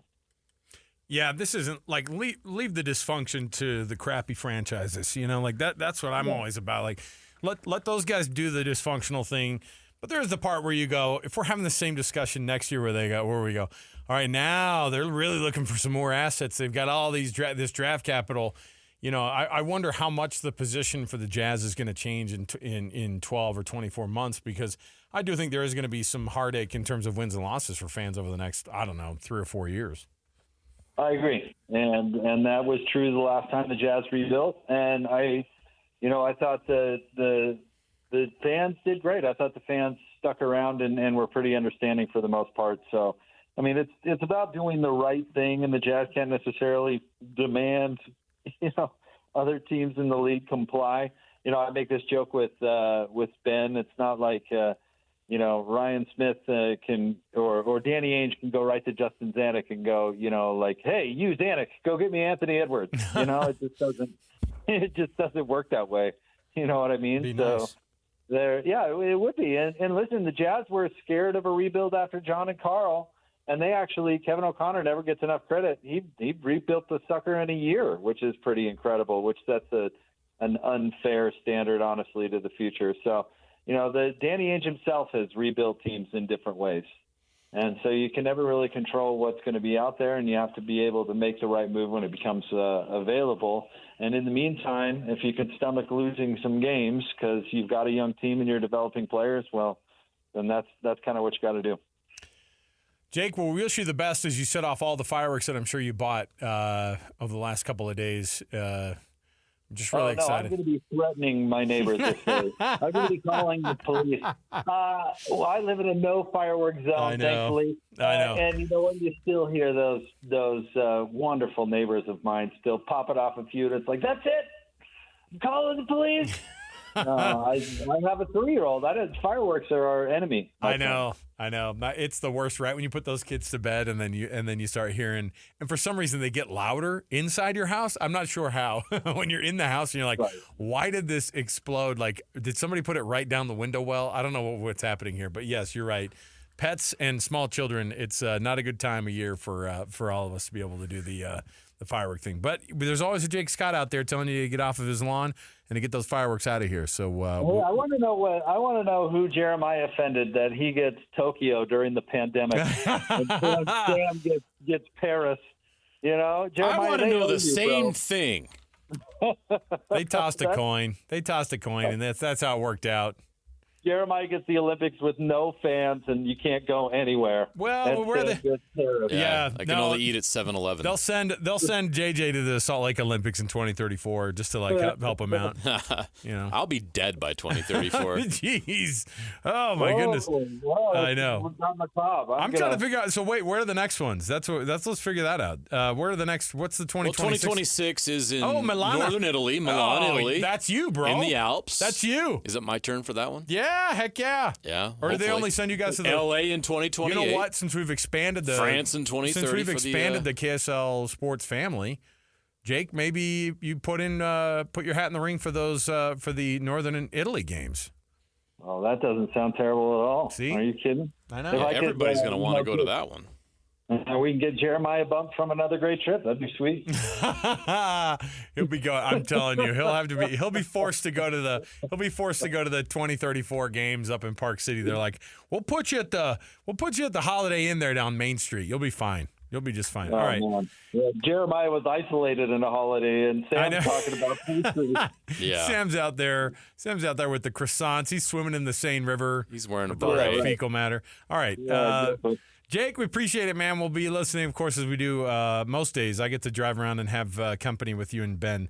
That's my time that I get to go around and do some of those chores with my family. So we always love listening to you guys. Thanks for coming on the program, man. You guys are the best. Appreciate you. There you go. Jake Scott. My goodness. I'm trying to think. Yes. Do they only send you guys to the summer games? No. You don't do that. Oh, no. Is every Olympics? Are you guys every Olympics? Jeez. Yes, 100%. You guys are freaking Alex spoiled. Cabrero's been to every Olympics since the 2008 games. Yeah, he's kind of the Olympics guy. Let me He's see awesome. here. Olympics 2028. Oh, that's LA. I could tell you everybody. So LA for the Summer Olympics in 2028. 2030 we may hear tomorrow. It sounds like with conditions, it will be the Alps of France. Pick a town. I don't know where they're going to put that. The 2032 Summer Olympics are going to be in Brisbane, Australia. Oh, I'm going. That's going to be a fun one. See, that's going to be a real time shift situation, too. Oh, we're yeah. like, oh. That's going to throw you for a loop. Yeah. And then 34, us. Salt Lake City. Hopefully. 36. That has not been announced yet. All right. I'm just hoping for one of those Middle Eastern countries. It's just a matter of time before the Saudis bring the Olympics. Well, they have every other F1 race into the 100 and something degree heat. Oh, yeah. All right. Let's take the break. We'll come back. We got more to go around the corner. Our program is always brought to you by, I missed this at the top of the hour, so I got to make sure and bring it up. G2G bars, all natural ingredients and no preservatives make the G2G bar perfect for anybody who needs a quick, tasty, and nutritious boost. You can find them at Costco, Holiday Oil, Maverick, Associated Foods, and many, many other places where in the refrigerated section at your grocers. And also, an incredible selection of Kia, Subaru, Chevy, Jeep, Dodge, or Ram. It's the Doug Smith family of dealerships, of course, across the board. So go check it out in American Fork and Spanish Fork. Great service starts with know-how, and nobody knows like Doug. We will come back. We've got more to go. Stay with us. 97.5, the KSL Sports Zone. Your home for the best coverage of the Jazz, Utes, and Cougars is right here on The Zone.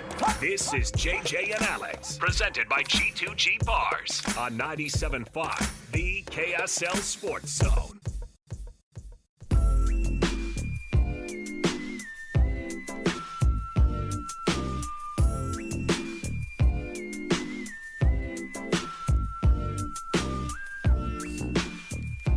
right, everybody, welcome back.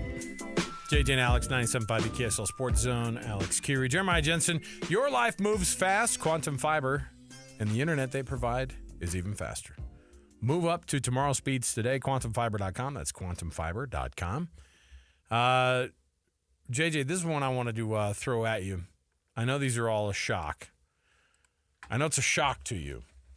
Well, first of all, I want to transport you back to when Andy Reid couldn't win the big one. Yeah. At Philadelphia. It feels like forever long ago. It does. He looks the exact same, by the way. Exact same. Just go back and look at pictures of him. Actually, he might be in better cheeseburger shape. We these should days. all eat more cheeseburgers. We're supposed to, because Andy Reid has prescribed it. The NFL Football Writers Association put together a list of the top 5 quarterbacks per their view. Not quarterbacks, excuse me. Head coaches. That'd be weird if Andy Reid was the top quarterback. It'd be quite a feat. He'd be what's crazy is that Andy Reid is the quarterback's coach, basically. He's the offensive coordinator, basically, on top of being the head coach. Nobody thinks to themselves that anybody else is the genius behind what all of the things that they've been able to do on that Chiefs offense is anybody but Andy Reid. I know that they have an offensive coordinator, but think about even when they had Eric Bieniemy, and everyone's like, "Oh man, yeah, Eric Bieniemy, why is he not getting the gig?" It's like, well, because I think that the guy calling the plays is the guy who's got his face covered up by the play sheet behind the microphone with the microphone in front of his face while he's calling the plays. That and Bieniemy sounds like a prickly pear. He does not work well with people. I thought you were going to leave the Lee Pear off of there. He's at UCLA now, right? Yeah. Yep. I mean, he's not even in the NFL anymore. Yeah. So there's something that might work at the collegiate level a little bit better, right? I guess so. Yeah. You look at Andy Reid, and he deserves to be number 1 on this list of the top 5 coaches in the NFL. There's no doubt about this. But listen to this resume. 11 straight winning seasons. That's all right. 10 playoff appearances. Mm-hmm. 8 consecutive AFC West titles. That's not the division the Broncos are in? I don't want to talk about it. And he's reached 4 Super Bowls in the past 5 years. He's the best in the business right now. And they've won 3 of them. And to think the Eagles fired him because he couldn't win the big one. Couldn't win the big game. Yeah.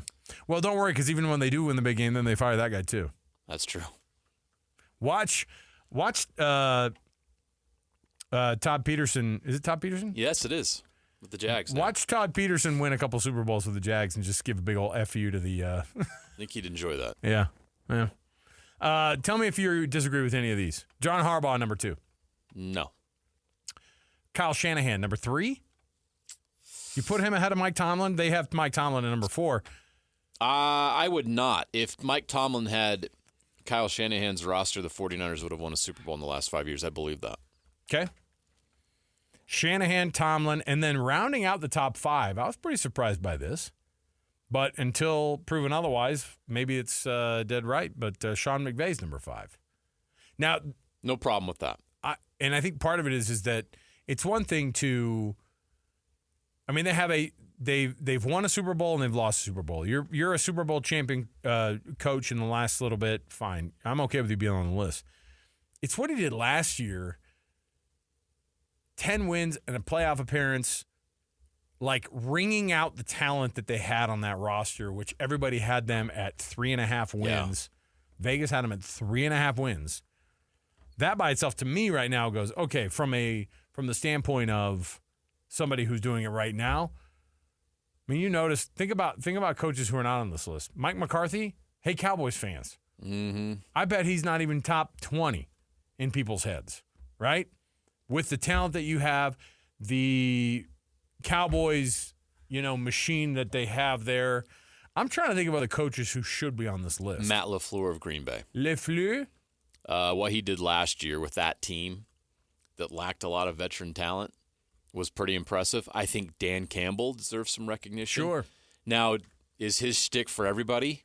Maybe not, but man, that guy wears it on his sleeve. And to take the Detroit Lions where they were and where they are now and where they look to be going is pretty impressive. 2 or 3 seasons ago, we probably would have replaced Kyle Shanahan with Sean McDermott, right? Like that's a franchise that's kind of Like they've had all this McDermott's talent. stock is dropping Yes, rapidly. pretty quickly. In fact, I'm surprised he didn't get fired.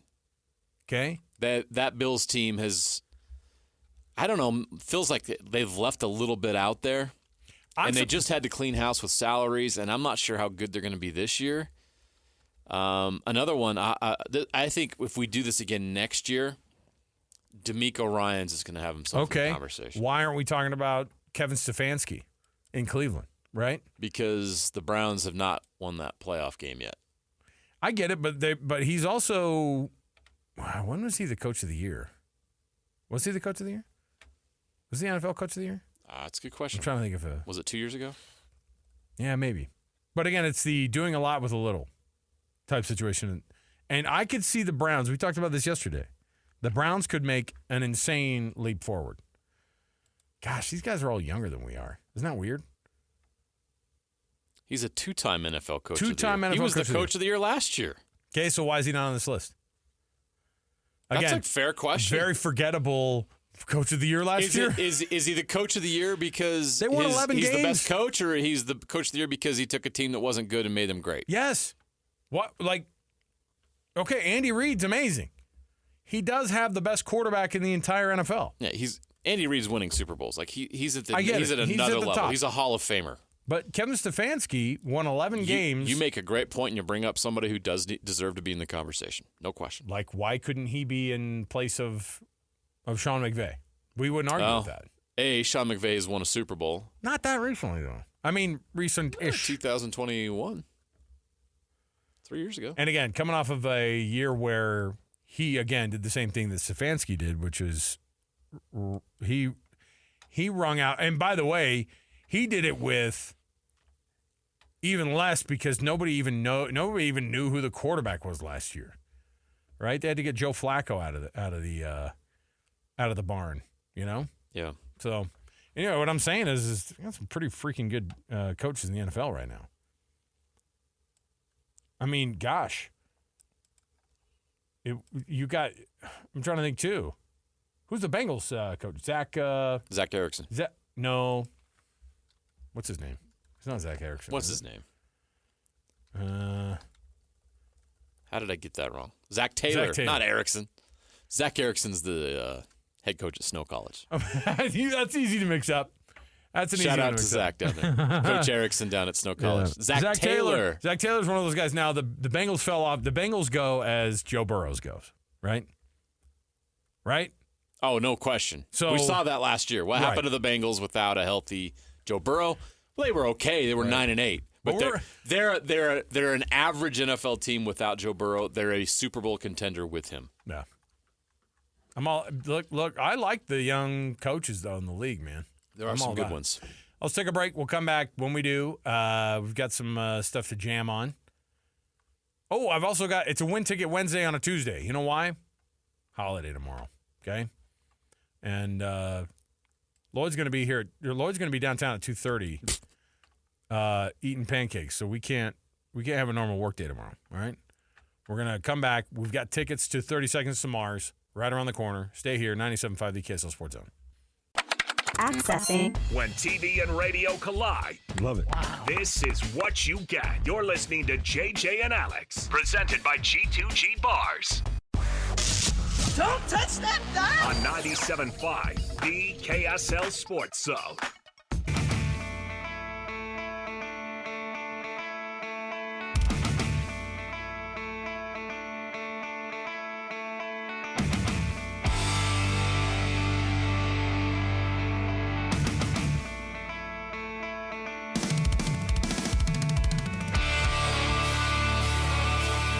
All right, everybody. Welcome back. JJ and Alex, 97.5 the KSL Sports Zone. Our Win Ticket Wednesday has been, checks notes, abruptly moved to Tuesday. Well, we're all going to be out of the office tomorrow. Catch Jeremiah Jensen walking behind the float. Are you one of those people who goes, I'm going to need one of those spots on the float with the handrail? No, I'm able-bodied. I'm hoofing it. Able-bodied. And then there's people who are also on the thing. I'm no beauty queen either, so I'll let the people. There you I'll go. let the people that matter. There we go. Sit up there and wave. I'll be down on the ground. Okay, let me ask you this: Do you throwing candy at kids? You can't throw candy in the Salt Lake Parade. All right, it's against the rules. When did they change that? Oh, years ago. Yeah, I think most of the big parades, no candy being thrown because of the, one, it's disgusting as it melts into the street. Two, you don't want kids running the road. That should actually. What are we doing? Why are we doing a parade? What are we doing then? It's the only reason that I ever thought you'd have a parade is so we could throw candy to kids. I want, you know what? Bring a bag. See what happens. My in-laws, actually, they were in a parade, and it was the Provo parade years ago. And my father-in-law was like, this is the same thing as you. He's had the same attitude as you. He was like, that's not a parade without candy. Well, we'll throw some candy. And the organizers, parted the crowd and made them exit the line of the parade while they were in the middle of it. Oh, my gosh. Yeah. Oh, yeah. They get serious about it, man. There you go. All right, no candy. No candy for the kids. Don't come to the parade if you want to get candy. Well, that's why I've made it a point to throw full donuts. Unwrapped, just going. You know what I mean? Because those won't melt into the street. Those don't get trampled Can you over. imagine just throwing donuts at people gross. for 2 hours? In the Ghettos. Yeah. No, Sign I me can't. up. Absolutely. Let me see here. Oh, I've got stuff to give away, like I mentioned. But all of that. Look, if you don't win any donuts from JJ throwing them into the crowd, you could be calling number 12 right now. Our Win Ticket Wednesday is now Tuesday, and you can win 2 tickets to 30 Seconds to Mars at the Utah First Credit Union Amphitheater. That's next week. We're a week away from it, July 30th. So you can get a pair of tickets right now, 30 Seconds to Mars, Utah First Credit Union, 801-575-ZONE. That's 801-575-ZONE, 801-575-9663.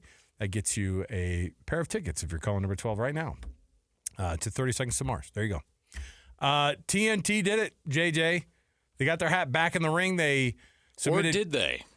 Well, they submitted matching offers. I thought I thought we were treating it like restricted free agency, where you're like, well, if TNT matches by midnight on the 24th, then they get. I think that everybody is trying their darndest to make sure.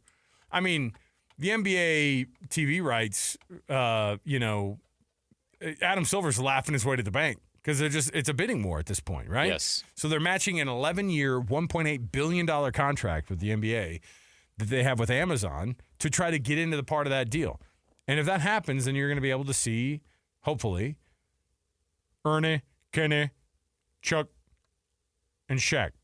We all want that show to continue. I think we all know that we Yes. want to see that thing going. So and you know what? I don't want Amazon running that. I don't like Amazon running the NFL games. They weren't good. And I think the Amazon running the NBA games, I don't like it. I like the warm blanket of TNT. Sorry, that's just me.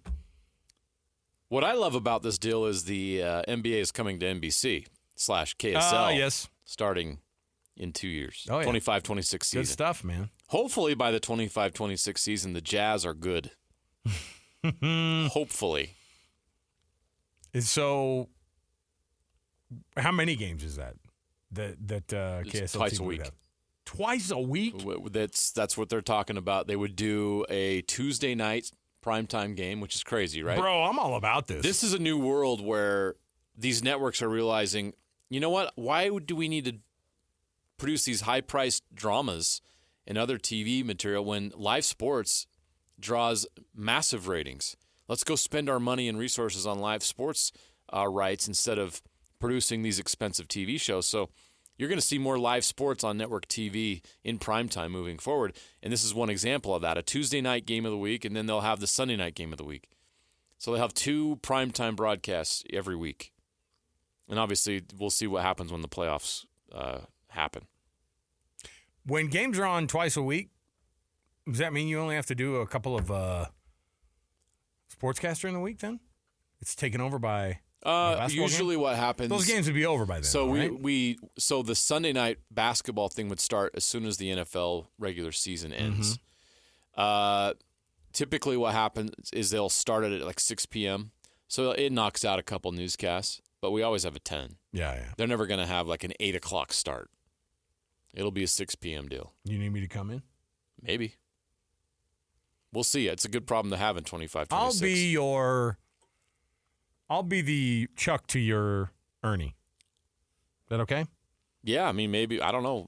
I don't know if we're going to be asked to have to produce pre- or post-game shows. Oh, yeah. See, I would be on that desk show all day long. I'm looking forward to whatever it is that throws our way. I'm going to wear a Pat McAfee tank top and a cowboy hat. Pat McAfee. You're gonna go full Pat McAfee. I will. All right. All right, we'll take a break. We'll come back. When we do, Tim LaComb, the coach, is going to join us. We've got all Speaking sorts of of full things. Pat McAfee. Speaking of going full Pat McAfee, we will come back and jump in with the coach, and we'll have a chat about the end of summer league and the beginning of camp coming up here in the next couple of months for this Jazz team and what to look forward to. So stay here, 97.5 the KSL Sports Zone. Ladies and gentlemen, the biggest name. You're locked into JJ and Alex. With the insight and analysis on the teams you can't live without. Presented by G2G Bars. This is 97.5, the KSL Sports Zone.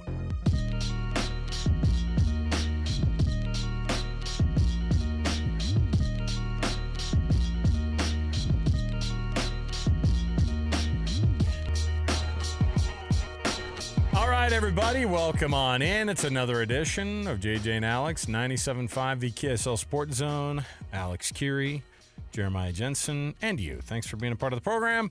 Yes, as always, our program brought to you by G2G Bars, all natural ingredients and no preservatives. The G2G Bar is perfect for anybody who needs a quick, tasty, nutritious boost. You can find them at Costco, Holiday Oil, Maverick, Associated Foods, and many others that carry the G2G bar in the refrigerated section. So there you go. Let's kick the show off as we always do with the cut. We'll jump in here because one of our favorite people of all time is on the program. It's Coach Tim LaComb. Let's jump in right now with the cut. It's time for the biggest story of the day. This is what made the cut with JJ and Alex on 97.5, the KSL Sports Zone. Trajan Wealth brings you the cut this hour. Trajan Wealth, TRAJAN Wealth.com when it comes to your retirement. Trajan Wealth. Tim LaComb, the coach, joining us on the program right here. Coach, thanks for being with us. Appreciate you jumping out and giving us some time during your summer here, man. Well, happy to do it. Happy to do it always, but always for you guys too. You know, you're two good fellers. Look at you. Two good fellers. I got the Tim LaComb endorsement. New name. In a political season, I appreciate that. You know Tim. what? New band name, too. Two good fellers. Two good fellers. It's better than the cringy guys in your elders quorum that we were branded as when the show started. We've been called the that two sounds cringy like guys. That sounds like a guy on the banjo and a guy on the saw. Yeah, hey, I could do either You one. ever seen anybody play the saw? Oh, yeah. My grandpa was, and this is actually no joke. My mom, we would sit down at family gatherings and they'd be like, shh, quiet. Grandpa's about to play the saw. And and we got through it, man. We would listen to Grandpa playing the saw, and it's always very weepy sounding. So yeah, you can. It's a skill I haven't added to my repertoire yet, but I'm sure it would be welcomed. Would your band welcome me if I learned to play the saw? If I committed to play the saw today, could you get me in the group, or at least an audition? Well, an audition. You'd have to at least prove that you're capable on said saw. But if you're capable, we'd work you in. On said saw. Oh my goodness. All right. Coach, can you imagine going to a Saw audition? Saw audition. We've gone into a weird place. It's like Gene Frinkle and the cowbell. Oh yeah, no, it's like you gotta have one guy in your band that can play the saw. It's like the old Christopher Guest movie, the Mighty Wind, right? So, Coach, here's what I was going to ask you though, and as far as you can tell, when you see this semi-impossible task of trying to coach Team USA, I know that these guys, it just is so hard because you have all these names. Some of the best players in the history of the game are on your roster, and you eke out a win, and people are like, "This is the worst team. This is the worst Team USA I've ever seen." I don't know. What's the difference of coaching an Olympic team versus what the NBA presents? Because as far as I can tell, number one, we've got this massive target on our back, but I don't know what the real difference is. It just seems like such a hard thing that Steve Kerr is tasked with. No, it is. It's I think what makes it really difficult is you're talking about probably the group of the best players on the planet, and they all want to do well for themselves and their country, but more for themselves probably. When it comes right down to it, ego's a real thing, and so that's something as a coach that at that level that you just have probably more so than any other place. And so it is difficult. And I think, the hardest part probably is not to offend people. You're trying not to do any of that. But at the end of the day, you got a job to do, and you put the best guys out there. And I watched a little bit of that game the other day with South Sudan, and he had to play a different lineup. It just wasn't working. He had to put some scrappy dudes in there, and Derek White kind of helped change the mindset. So it'll be interesting, because I do believe the world's not far behind, if behind at all. There's no doubt the gap is closed, and the amount of NBA players, international players, it's unbelievable how many there are. But at the end of the day, I'm watching, and it's LeBron James is still looking like the best player on the planet. Tim, how is it possible that somebody who's going to turn 40 in December is able to play that high level of basketball and take over a game on the international stage like he has in these 5 warm-ups? Well, it's really impressive. I mean, if you can maintain your health, that the best part about it is your mind is the most powerful tool in basketball. And LeBron's, he came with such a high level IQ anyway, but now it's like it's morphed into superhuman stuff with the number of years he's played. So he's definitely still got an answer. And, it was great to see him and the Team USA scrap. I'm really, really intrigued to watch, the world play and, see what Wembanyama can do in France. And he's got a chance right now to really kind of stamp his name on something. So it's always a fun time, but it's definitely got my interest this year. As you start to look at, this whole everybody kind of takes. You brought up the ego part, and right now I think Summer League turns a lot into that too, where guys are like, and maybe it's not ego, it's more like I got to make a roster, and so many guys are on this floor, and is that a little bit of the chaos of what Summer League turns into? Is guys at different points trying to make a name for themselves in that very moment. And sometimes the team has a thing that they want them to do in Summer League, and sometimes it's just guys want to impress.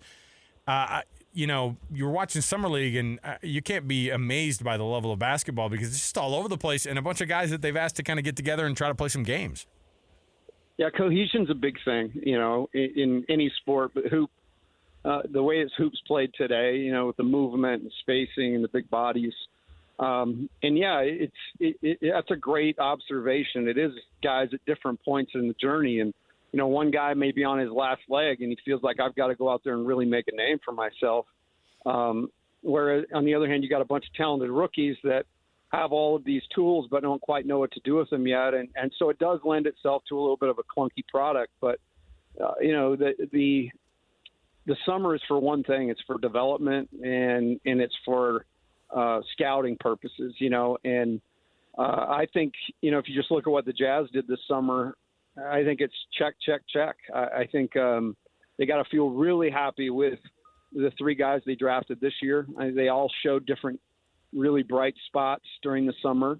And then, the returning guys in their time limited for Walker and Keontae, but we saw a little bit more of Taylor, and Taylor had a really big game when everybody's a little worried about him. So don't forget that even after summer, all 6 of those guys are at a way different time in their progression. But man, if you just look at the talent alone and the various different pieces, I really like the way the Jazz are drafted the last couple of years. Back to the Olympics, in a question I wanted to pose to you. I'm looking at the list here. There's 54 players that are either played in the NBA or play now in the NBA that are on Olympic rosters outside of the United States. That's an incredible number.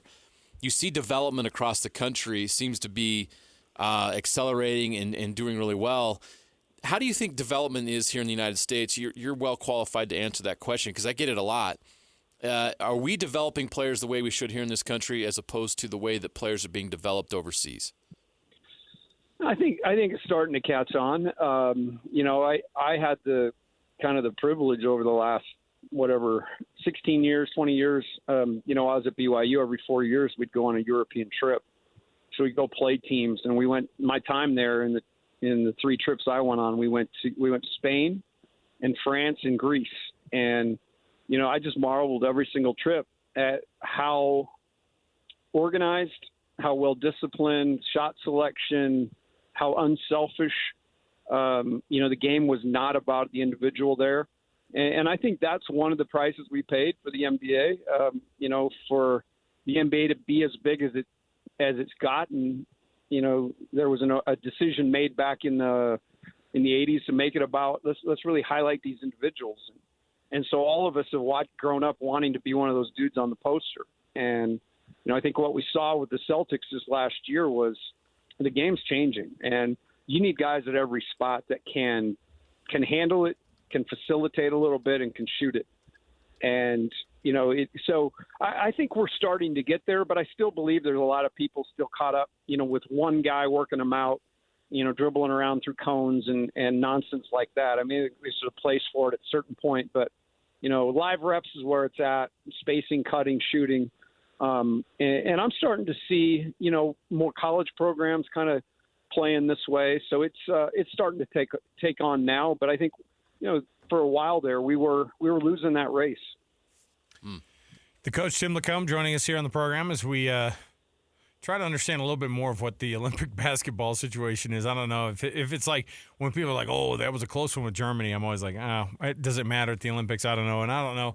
We have these expectations for Team USA, but, we were talking about this with the flag football that's going to be rolling in for the Olympics in 2028. It's like, yeah, the Team USA in flag football, especially if they start to get like some legit NFL guys in there or some, even if, it just seems like we'll win the first 8 of those Olympics, and then the rest of the world kind of starts to catch up, which is, the best level of basketball like we've been seeing across the international game. It's pretty wild. So let's move on a little bit to this Utah Jazz team and the offseason and what's next and what you see from a guy. I asked this with Jake Scott when we were talking about this. It was about Walker Kessler and what the next version of what they want to get out of Walker is and where his head could be at right now as they've, he participates in the summer league for a minute and then, is asked to go into year 3 here. And certainly we're all kind of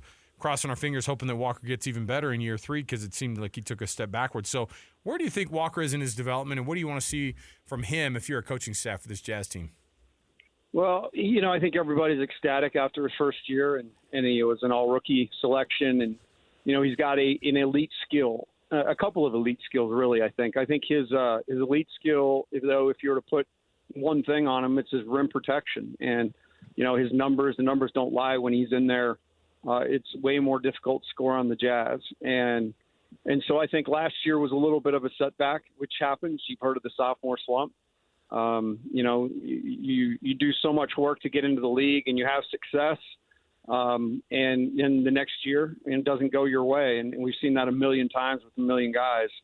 But I'll tell you what, I like where his head seems to be. He looked amazing in the Salt Lake Summer League when he played, had a great amount of energy. And to me, Walker's got to play with energy if he's going to be great. He's got, the other elite skill he has is running the floor. And he can be such a great weapon for the Jazz. He'll sprint the floor on every possession to stretch the floor and get the Jazz more looks in transition. I'm still bullish on Walker. Even though his career took a little bit of a bump last year, he's a young guy and he's really willing and capable. But I think the word I will, be saying with him all year long is what kind of energy is he playing with? Because when he's playing with pop, he's pretty good. When he's dragging, that's not the best version of Walker. After watching this rookie class go through their first summer league, what are your thoughts? Has your thoughts changed on them? Are you more bullish or bearish on this rookie class for the Utah Jazz after seeing them in summer league? No, I was ecstatic the night the draft went on because I put a ton of time into prep, and those were 3 guys that where they got them, it was amazing. First of all, I didn't think Williams would last to 10, and the Jazz were able to get him there. Collier was expected, to go in the top 10 of most people's, maybe 12. And they were able to get him in the 20s. And then, round it out, they got a really – I talk about facilitating. Big men that facilitate, man, that's like a cheat code. And comparisons to Kelly Olynyk were there. And, watching him play, definitely has the ability to catch it, to dribble it. He's a good passer with really good innate instinct. And his strength will come as he plays in the league, because that's the one thing I think he needs to add is just a little bit more physicality and strength. Outside of that, man, I think they guys that can play in this league. They got 3 guys with high level ability. And, I think Williams can be a superstar. I really believe that as he grows into his body. Collier is, he's an elite. He's an elite driver. He can get to the paint at will. And then I already talked about Filipowski's facilitation. So, like I said, I think you take the 6 picks. I think the Jazz have done a great job on all 6, and that's what you got to do. You got to hit more than you miss. Tim LaComb. Tim, what's a Pioneer Day celebration of the LaComb household look like? Oh man, they're usually pretty chill, but I think we got the old invite to my. Everybody's got a rich cousin, so I got an invite to the rich cousin's house, man, to go swimming. So I'm gonna load up the RV and the truckster and I love it. Hook up to his meter up there and see if we can't have a day. You're absolutely right. Everybody has a rich cousin, at least. Well, I thought you meant a guy named Rich Cousin. And so Rich Cousins. Old Rich Cousins coming down here. Why don't you come on down to Rich Cousins? We got ourselves a deal. I feel like he owns a couple of dealerships. That's why he's Alex, he's so if you and I were left to host this show at any point, I don't know if we'd ever get to any business. We would just be trying to make each other laugh. Come on down to Rich Cousins. We're over here in Richfield. We got ourselves a couple of. I got an Escalade 2002. Come on down. Check it out. Rich Cousins Auto Park. All right. Coach, have fun swimming. Stay safe out there. And if you can, go up to Jake Scott's neighborhood, set off a few fireworks. I will tell you this: you're pretty amazing, because my rich cousin is in the car business. Of course he is. Oh, I love it. All All right, right, man. Coach, have a good one. We'll talk to you again. There you go. Team LaComb, everybody. Come on down to Rich Cousins. We got an Escalade.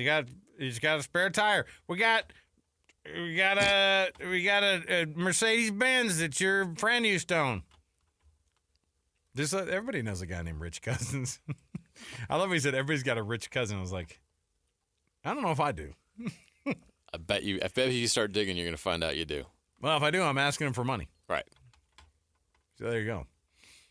I do. I have a cousin who did win $1 million one time from a contest. And, after taxes and everything, that turns out to be like a $38,000 a year thing for like 10 years or something like that. And everybody came out of the woodworks like, you're a millionaire now. You give him some money. Give me some money. I was like, I don't think you get how this works. $1 million doesn't go very far. When you win $1 million in a contest, it doesn't go very far these days. All right? So that's a little something for you kids out there. Not that I'd kick $1 million in a contest out of bed, but I'm just saying it doesn't go like you think it would. I'm just saying save your pennies, all right? Save your shekels, everybody. We'll come back. We got more to go around the corner. Got an NFL roundup, NFL Blitz. When we come back. So let's jam when we do it. Come around the corner, 97.5 the KSL Sports Zone. All the latest news and notes from the league and the locals in the NFL. JJ and Alex bring you the NFL Blitz on 97.5 the KSL Sports Zone.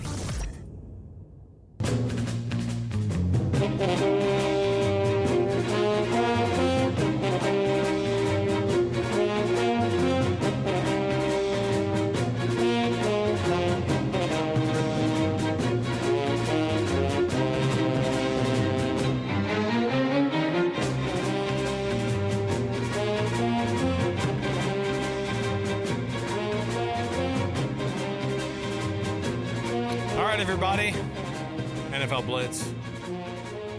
Right now, and JJ and Alex Curie, Jeremiah Jensen. Thanks for being with us on the program. Catch 30 Seconds to Mars on the Seasons Tour 2024. Special guest AFI. They make a stop here at the Utah First Credit Union Amphitheater. That's next week, July 30th. Get your tickets now, livenation.com. Did we give those other set of tickets away? All right. Somebody won them. Feel good about it. JJ, you ready for this? I got some NFL stories coming your way. The Browns have given Amari Cooper a $5 million raise. They've guaranteed $20 million for the wideout. The Browns are bullish about this season. They're quietly, first of all, they're one of the best defenses in the We entire knew that, yes. in the entire AFC. And Deshaun Watson, even if you don't like him, if he returns back to any sort of form this year, they're going to be a pretty darn good football team. And so Amari Cooper asked for a raise. He got it. It's so funny how many guys are just sitting out of camp and waiting to restructure deals. I was looking at, what's his name? Matthew Stafford even, did a restructuring of this deal, but, no extension. They made sure to be we're not really discussing what happened, but it sounds like he probably... he signed a 4-year, $160 million deal 2 years ago. He's old as the hills, and they still restructured a deal for him. This is a good time to be an NFL freaking player nowadays if you're sought after even a little bit, because you can just hang out outside of the camp doors and be like, I'm not playing. I'm not going to play till you restructure my deal. They're like, well, didn't we restructure your deal when we signed you to a massive amount of money a few years ago? Yeah, but I didn't think I was going to be that good, and you guys didn't think I was going to be that good, and so you shorted me. I'm getting some extra money out of this. So guys are just sitting out of camp, and you know what's funny is, JJ, they freaking do it. They restructure these deals because they're like, let's get this guy in, man. We got to do it. It's insane. Because these players are good, and they got to have the players to win. And these players have every right to do what they're doing, because what does the NFL actually stand for? Not for long. They don't care about these players. They treat them like cattle. So these players have got to get paid as often as they can when they can, and they got to make sure they got that money secured. I guess Jordan Love's a good example, right? yeah. He's doing everything he's supposed to do. He arrived at camp on time. He's going to meetings. He's doing everything except actually practicing on the field. Why? Because he doesn't have the extension done yet. And he's not going to risk that extension by setting foot on the field until he has it in the bag. What a baby. Stop it. Oh, now suddenly okay, king so of the castle, if Jordan king of Love the goes castle. out there and he ruptures his Achilles. I've ruptured my like his good friend Aaron Rodgers. ACL. Right. Do you think the Packers are going to give him his extension? No, because they don't care. I'm just saying, what about when you redid that deal? Or what about when you made the deal and you're like, absolutely, thank you so much, coach. Appreciate it. Then 2 years later, you go, I need more money now. It's like, what's the point of making those contracts in the first place? Or there's the flip side of the owners like, oh, you only had 4 touchdowns this year instead of 8. We're cutting you. Oh. Good luck to you, young man. I guess every owner with his monocle on. I guess every owner is the peanut guy. Picture right now is Mr. Peanut, grumpy owner with a monocle. I know you did become like a bad guy on a Disney movie. Yeah, a made-for-TV Disney movie with the kids. What are they gonna do? Cleveland Browns owner. Fill the blank. Montgomery Burns. Smithers. Don't pay the players anything. Smithers tear up Amari Cooper's contract. Yes. He didn't have 20 touchdowns last year. Why are we giving him a raise? Everybody doing their best to do that. He's entitled players these days. Montgomery Burns. We didn't even win a playoff game. The thing is, if I went up to my wife and said, the owner of the Cleveland Browns, Montgomery Burns, she would just be like, yeah, I'm assuming, yeah. She doesn't. Makes perfect sense, right? right? I don't know much about the Browns. I don't know who Montgomery Burns is.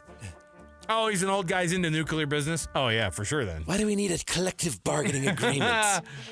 When Monty Burns owned a softball team in he was a sports owner. Yes, he owned the Springfield. What were they? The Isotopes. Come on. Who was it? Was it Doc Gooden who was drinking that syrup stuff and his head was getting huge? It was Ken Griffey Jr., right? Oh, it was Ken Griffey Jr. Wasn't it Ken Griffey Jr.? Yeah. Gooden, get out of here.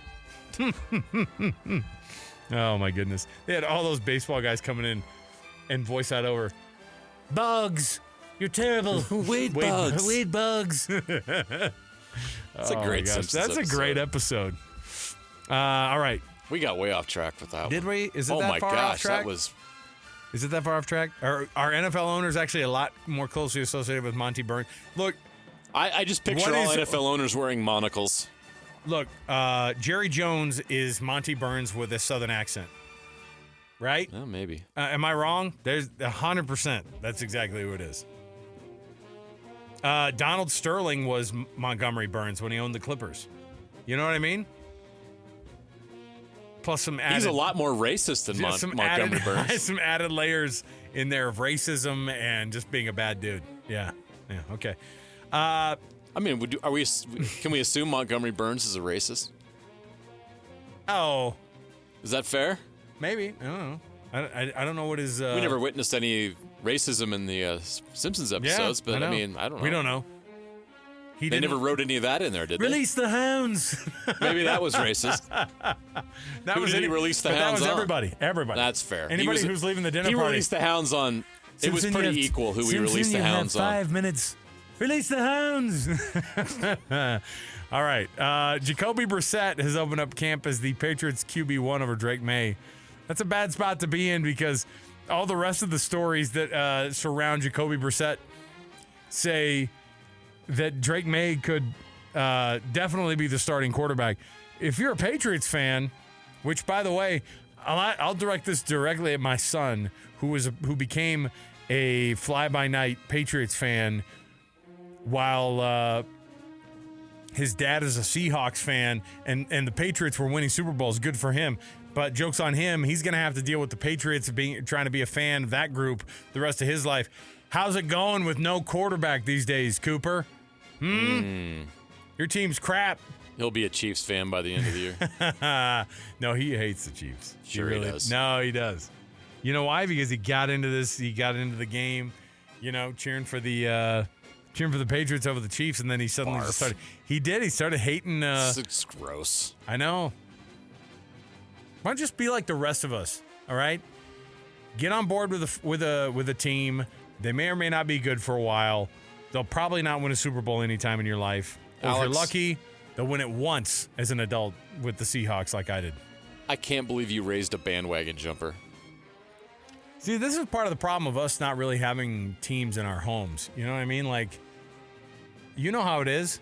Like, there's not really a lot of cheering. You don't really have cheering in your life. I can't imagine. I know you're a Broncos quote-unquote fan, but I just don't see you cheering at a sporting event because it's been beaten out. Well, watching the Broncos is a pretty miserable experience right now, so I do not cheer a lot. I know. That's what I'm saying. Somebody's like, oh, isn't it so cool you get to go to all these games? And I'm like, Let me introduce you to my friends, sports media people who sit there and are the grumbliest, grumpiest, not cheeringest. I mean, it's part of the gig, right? You don't cheer. You're a sports media guy. And whining about their free meal. Yeah, they didn't have the bacon covered. They didn't have the bacon wrapped turkey this time. That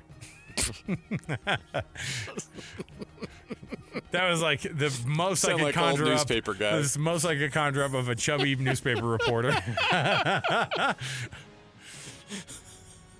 Hey, you look like you're having fun. Right? We all know those guys. Yes, we do. And we're going to turn into them one of these days. We will morph into those guys. I'm fighting it. Oh, that's why Salt Lake City Fat Loss. That's why I got. I'm not gonna. I don't want to be that guy. I noticed they didn't put very much cheese on top of the free mashed potatoes this week. No, they moved the media seats another foot back. Oh, my goodness. All right. Next up on the NFL round or on the NFL Blitz, Matthew Stafford. Speaking of guys, I just told you a contract adjustment. Was that like going to the chiropractor? Yeah. It's like you didn't get an extension. Hey, it worked for Kirk Cousins. I know. Go get that contract adjusted. How's that adjustment going? It's working out. I got the best guy. Got a little tight though this offseason. Yeah, your contract feels a little tight. I got somebody who can help you out. That's a I got a guy. One. There's no extension. They said that. They made sure to mention. Well, we're not going to talk about the terms, but it's not a contract extension. So did you get more money? No comment. Speaking of people who are looking to improve their situation and somebody who might not have the negotiating power that they think. Brandon Ayuk is reporting to training camp despite the fact that there are trade rumors swirling about him. Those trade rumors, of course, were hopefully started by him. It's a guy who's begging for a trade, and the 49ers are like, we're not trading you. In fact, and we're not giving you a contract adjustment or an extension. We're not going to give you more money. We can't afford it. We've tapped out everything. And we're about to have to pay out a quarterback $50 million a year. And right now we're okay paying him the $880,000 while he shares an apartment with one of his offensive linemen. You know what I mean? So, sorry, Brandon Ayuk. You got to figure it out, man. You can't just go out there and do what everybody else is doing and extend their contract if the team doesn't have the money and you're arguably the fifth or sixth most important guy on that offense. All right? Settle down. Ayuk's like, I want a new contract. Some guy shows up and goes, I know how you feel. I'm the fourth best option on this team. He becomes the Penguin. He becomes Danny DeVito as the Penguin. Speaking of monocles, yeah, it all comes full circle. Yeah, it does. All right. What a segment that was. We'll take a break and we'll come back. We've got our best and worst around the corner. You don't want to miss it. Stay with us, 97.5 the KSL Sports Zone. Wrapping up the hour with our picks for the best and worst moments on today's show. As JJ and Alex want to hear your best and worst of the day.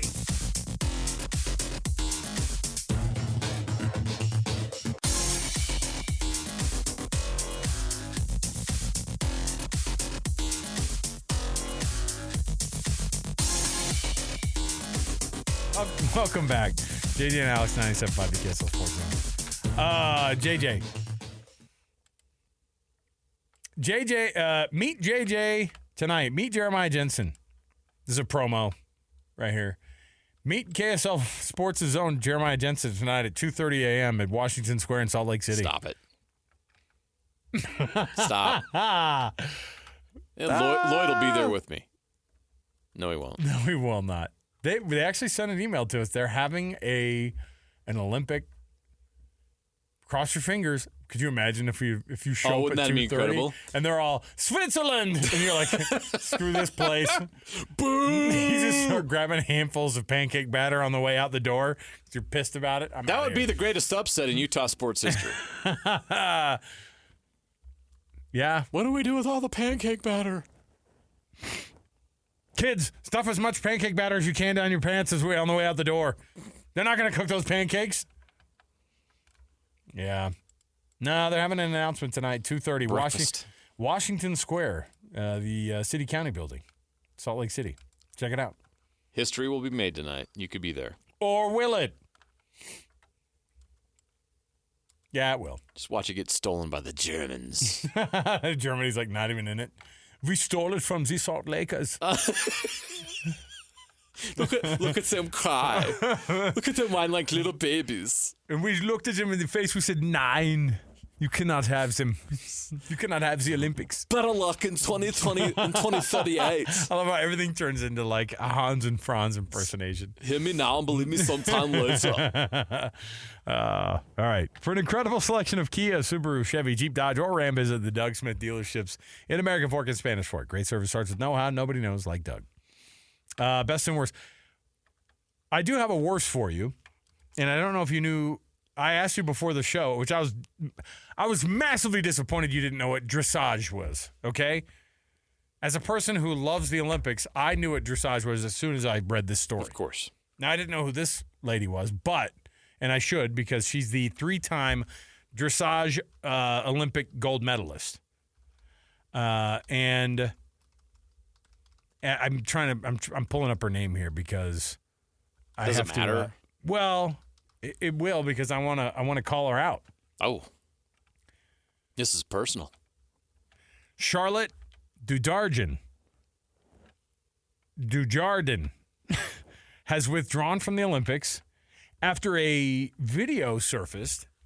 I'm assuming the Germans sent this one to the Olympic Committee because a 4-year-old video surfaced of the Olympic. She's the dressage team captain for the British horse jumping team. This is getting weirder and weirder. She is withdrawn from the competition because a 4-year-old video of her mistreating a horse has gotten her. I love how it says alleged horse abuse. Well, until we find out. But she said straight up, a video has surfaced of me very out of character. This is not how I treat my animals. Except the one time you caught me on camera. But in a moment of misjudge, of terrible judgment on my part, I just want people to know that when I was hitting that horse in that video, that was a one-time thing. So she's withdrawn from the Olympic Games.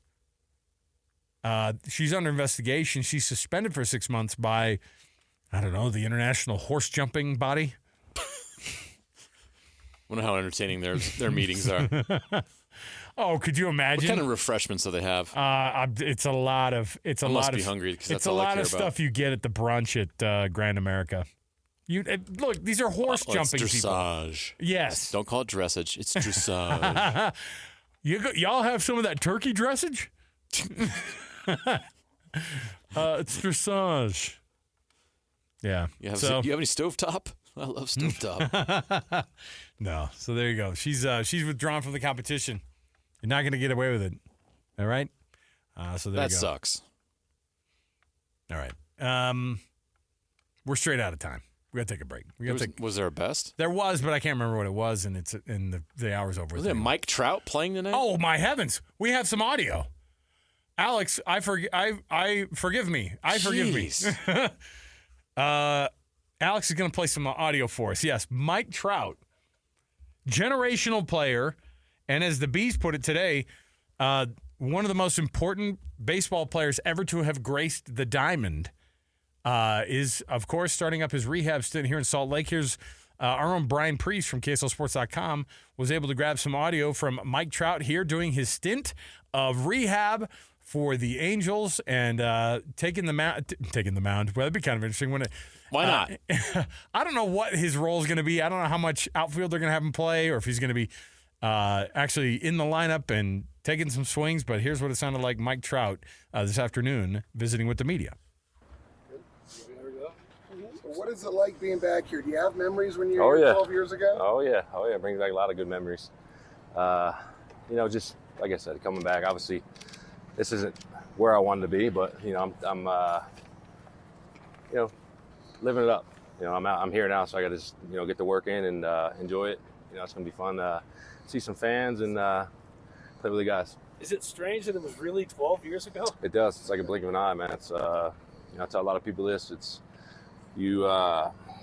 very fortunate to play, this long, and it just goes by so fast. So it's like a blink of an eye. Have they told you how long you're going to be on this assignment? I don't know exact days, but just I had to get through the whole, being out in the field, come back, and then recovering the next day. So we'll see how I go, taking it night in, and see how I am tomorrow. So. You've been through, injuries before, but to get off to the start that you did this year, one of the best starts of your career, which is saying something. How frustrating was that to have to deal with another major injury? Yeah, it's frustrating. The work you put in, and I made a lot of changes to what I was doing to, keep me on the field, and it is what it is. So looking forward to get back and feel great right now. Did this recover? There's Mike Trout. Cool opportunity tonight. I think you can still get in. Can you believe it's 12 years? Yeah, it's nuts. Like I told when we started the show, we talked about the Olympics coming here in 10 years. Yeah. That's going to go by fast. Like Mike Trout's career has gone by fast because I remember him being here at the Bees. Oh, yeah. All right. Now we'll take the break. Thanks for reminding me. Appreciate you guys. Glad we got that. That's why I have you on the team here. All right. We'll take the break. We got more to go around the corner. Stay right here with us. 97.5 the KSL Sports Zone.